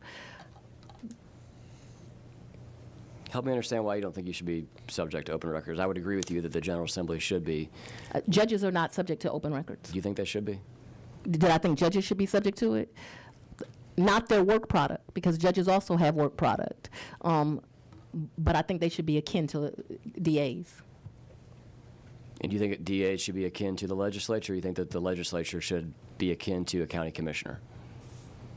I don't know that I understand your question, but I think that you should be subject to open records. I think that you're making laws that are supposed to be in the benefit of the community, as opposed to this day where we're wasting a lot of time, where me and my staff could be keeping the community safe, but I'm here to do this song and dance with you. The reality is I brought forth an indictment because people came in my county, they committed a crime, and they got charged. They didn't get charged because of their race. They didn't get charged because of their political party. They got charged because they came in my community and committed a crime, and 2 grand juries passed forth an indictment. And this is what you should know. I don't care how many times they threaten me. I don't care that they've threatened my families. Actually, yesterday, just yesterday, I went home and the Department of Justice sent me a letter about another person that they are prosecuting, and that I can come in January because this person swatted my home as well as the home of other public officials. This has to stop. What you all need to do is to pass laws to allow people to do their jobs, to do them safely. What happened to Marjorie Taylor Greene is horrible. That she had to quit her job because they were bomb threats to her house and threatening her children, but she didn't care when it was me. She didn't care when my children were threatened. She didn't care that I haven't had the ability to live in my house, but I'm a better human being than that. I don't want any of your lives threatened. I may not care for you personally. I may not believe in your politics. I may think that today is nothing but more than evil and you trying to get yourself elected. All of that being said, I don't think anyone should threaten you and your family. And I think if you're here to protect, you ought to establish laws that if someone uses hate speech and that creates an environment where people like myself are threatened doing their job, we ought to do something about it in Georgia. Just a couple of quick questions on the open records law and your thoughts on it. And it doesn't, and I think it is a challenge to get to this concept of what is abuse and what is not abuse. As it relates to Ms. Merchant, though, the court seemed to indicate that she was... The court indicated that a CFO would not be in the weeds, as I was not. And we gave Ms. Merchant many, many documents, and she abused it. So if you look at what they said, the court said that the CFO, which is what I am of the district attorney's office, I wouldn't be involved in the weeds. What I know is that when you have 1,600 people requesting, we do the very best we can. What's a shame is because we had people abusive, I now have 3 attorneys working on open records, 2 master level peoples and an employees. None of those people are doing the work that I care about. What I care about is getting gangsters off my street. What I care about is getting people that sexually assault children. I don't hang out with human traffickers or the victims. I care about representing people that are trafficked. Like, we've got problems here in Georgia. They're real problems. This is a major metropolitan city, and I'm standing on the line here trying to keep people safe, and y'all have me in here with this foolishness. I indicted them, I'm indict them again. If they committed a crime in my jurisdiction, I don't care if you like it. It's not 1948. No, let me get to this. It's not 1948. I know that you're Madam offended Deanne, that it. I didn't, so here's the question. Audacity to indict rich white men, but I would do it again, but I would also fight with my last breath to see that they were protected. What I was asking was, and I didn't get there. The court essentially found that Ms. Merchant was treated differently than other people making open records requests. You're correct, it did find that you were not in the weeds on dealing with that. What I'm curious about in response to the court case, have there been any internal changes with how you handle? I now have 3 lawyers on open records, 2 master level people, and an assistant. That was the change. Okay, so I had to waste more resources to not do the main thing. So you want something else? Give the district attorney in Fulton County more lawyers so that she can do our job, because what happens in Fulton is going to impact the entire community. Gangbangers don't stay just in Fulton. They go to DeKalb, they go to Coweta, they go to Douglas. And I'm here on the front line keeping people safe. And you talk about critical So mention. just walk me It through that wasn't change. just about this case. I prosecute a lot of high-profile cases. walk me through the change real quick. What did you have before in terms of staff, and what do you have today? When I started, I had one. Well, when I say before, let me say, let's call it 2024 versus 2025.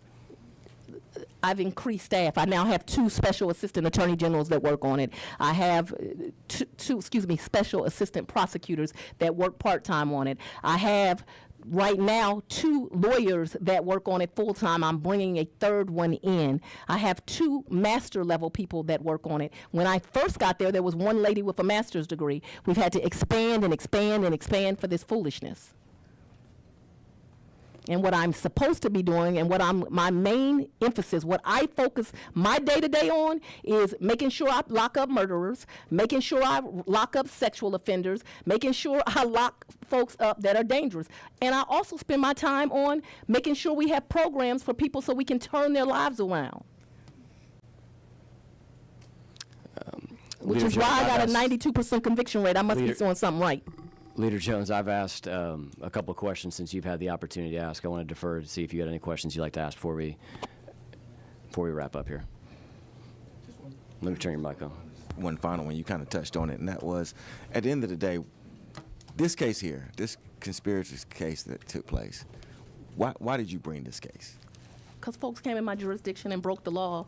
And as elected officials, there are things that are precious and that are our responsibility. One, in a free society, is keeping people safe, right? And I stand on the line keeping people safe every single day. I have dedicated my entire career to making sure that people are safe and that they feel valued. Children feel valued, no matter who you are. See, I'm not like these people. I believe in diversity. I've sat on my floor and cried with little white children, black children, Spanish children, and I fight with my last breath to keep those people safe. But I have also prosecuted black people, white people, Asian people. It doesn't matter to me. It seems to matter to some.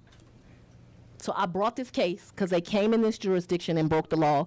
And they didn't only break the law here, they broke it other places. Because the other thing that we have to do as a free society is we have to protect elections. It is important. If the people of this jurisdiction, the 19th, voted Senator Blake Tillery to be that senator, then I have to work to make sure that he is instilled into office. If someone does something, goes into a voting booth like they did in Coffee County, they do that. If they threaten workers, these little old people that work the polls, how dare somebody threaten them?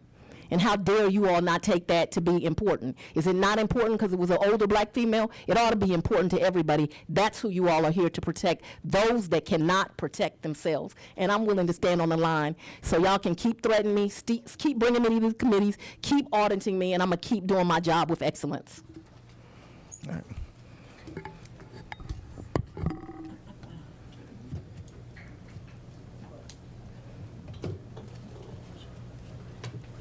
Again, your questions? No other further. No other questions. Madam DA, we'd like to thank you for appearing today before the committee. Governor Barnes would like to do the same. Good luck and God bless you all. This meeting is Happy holidays.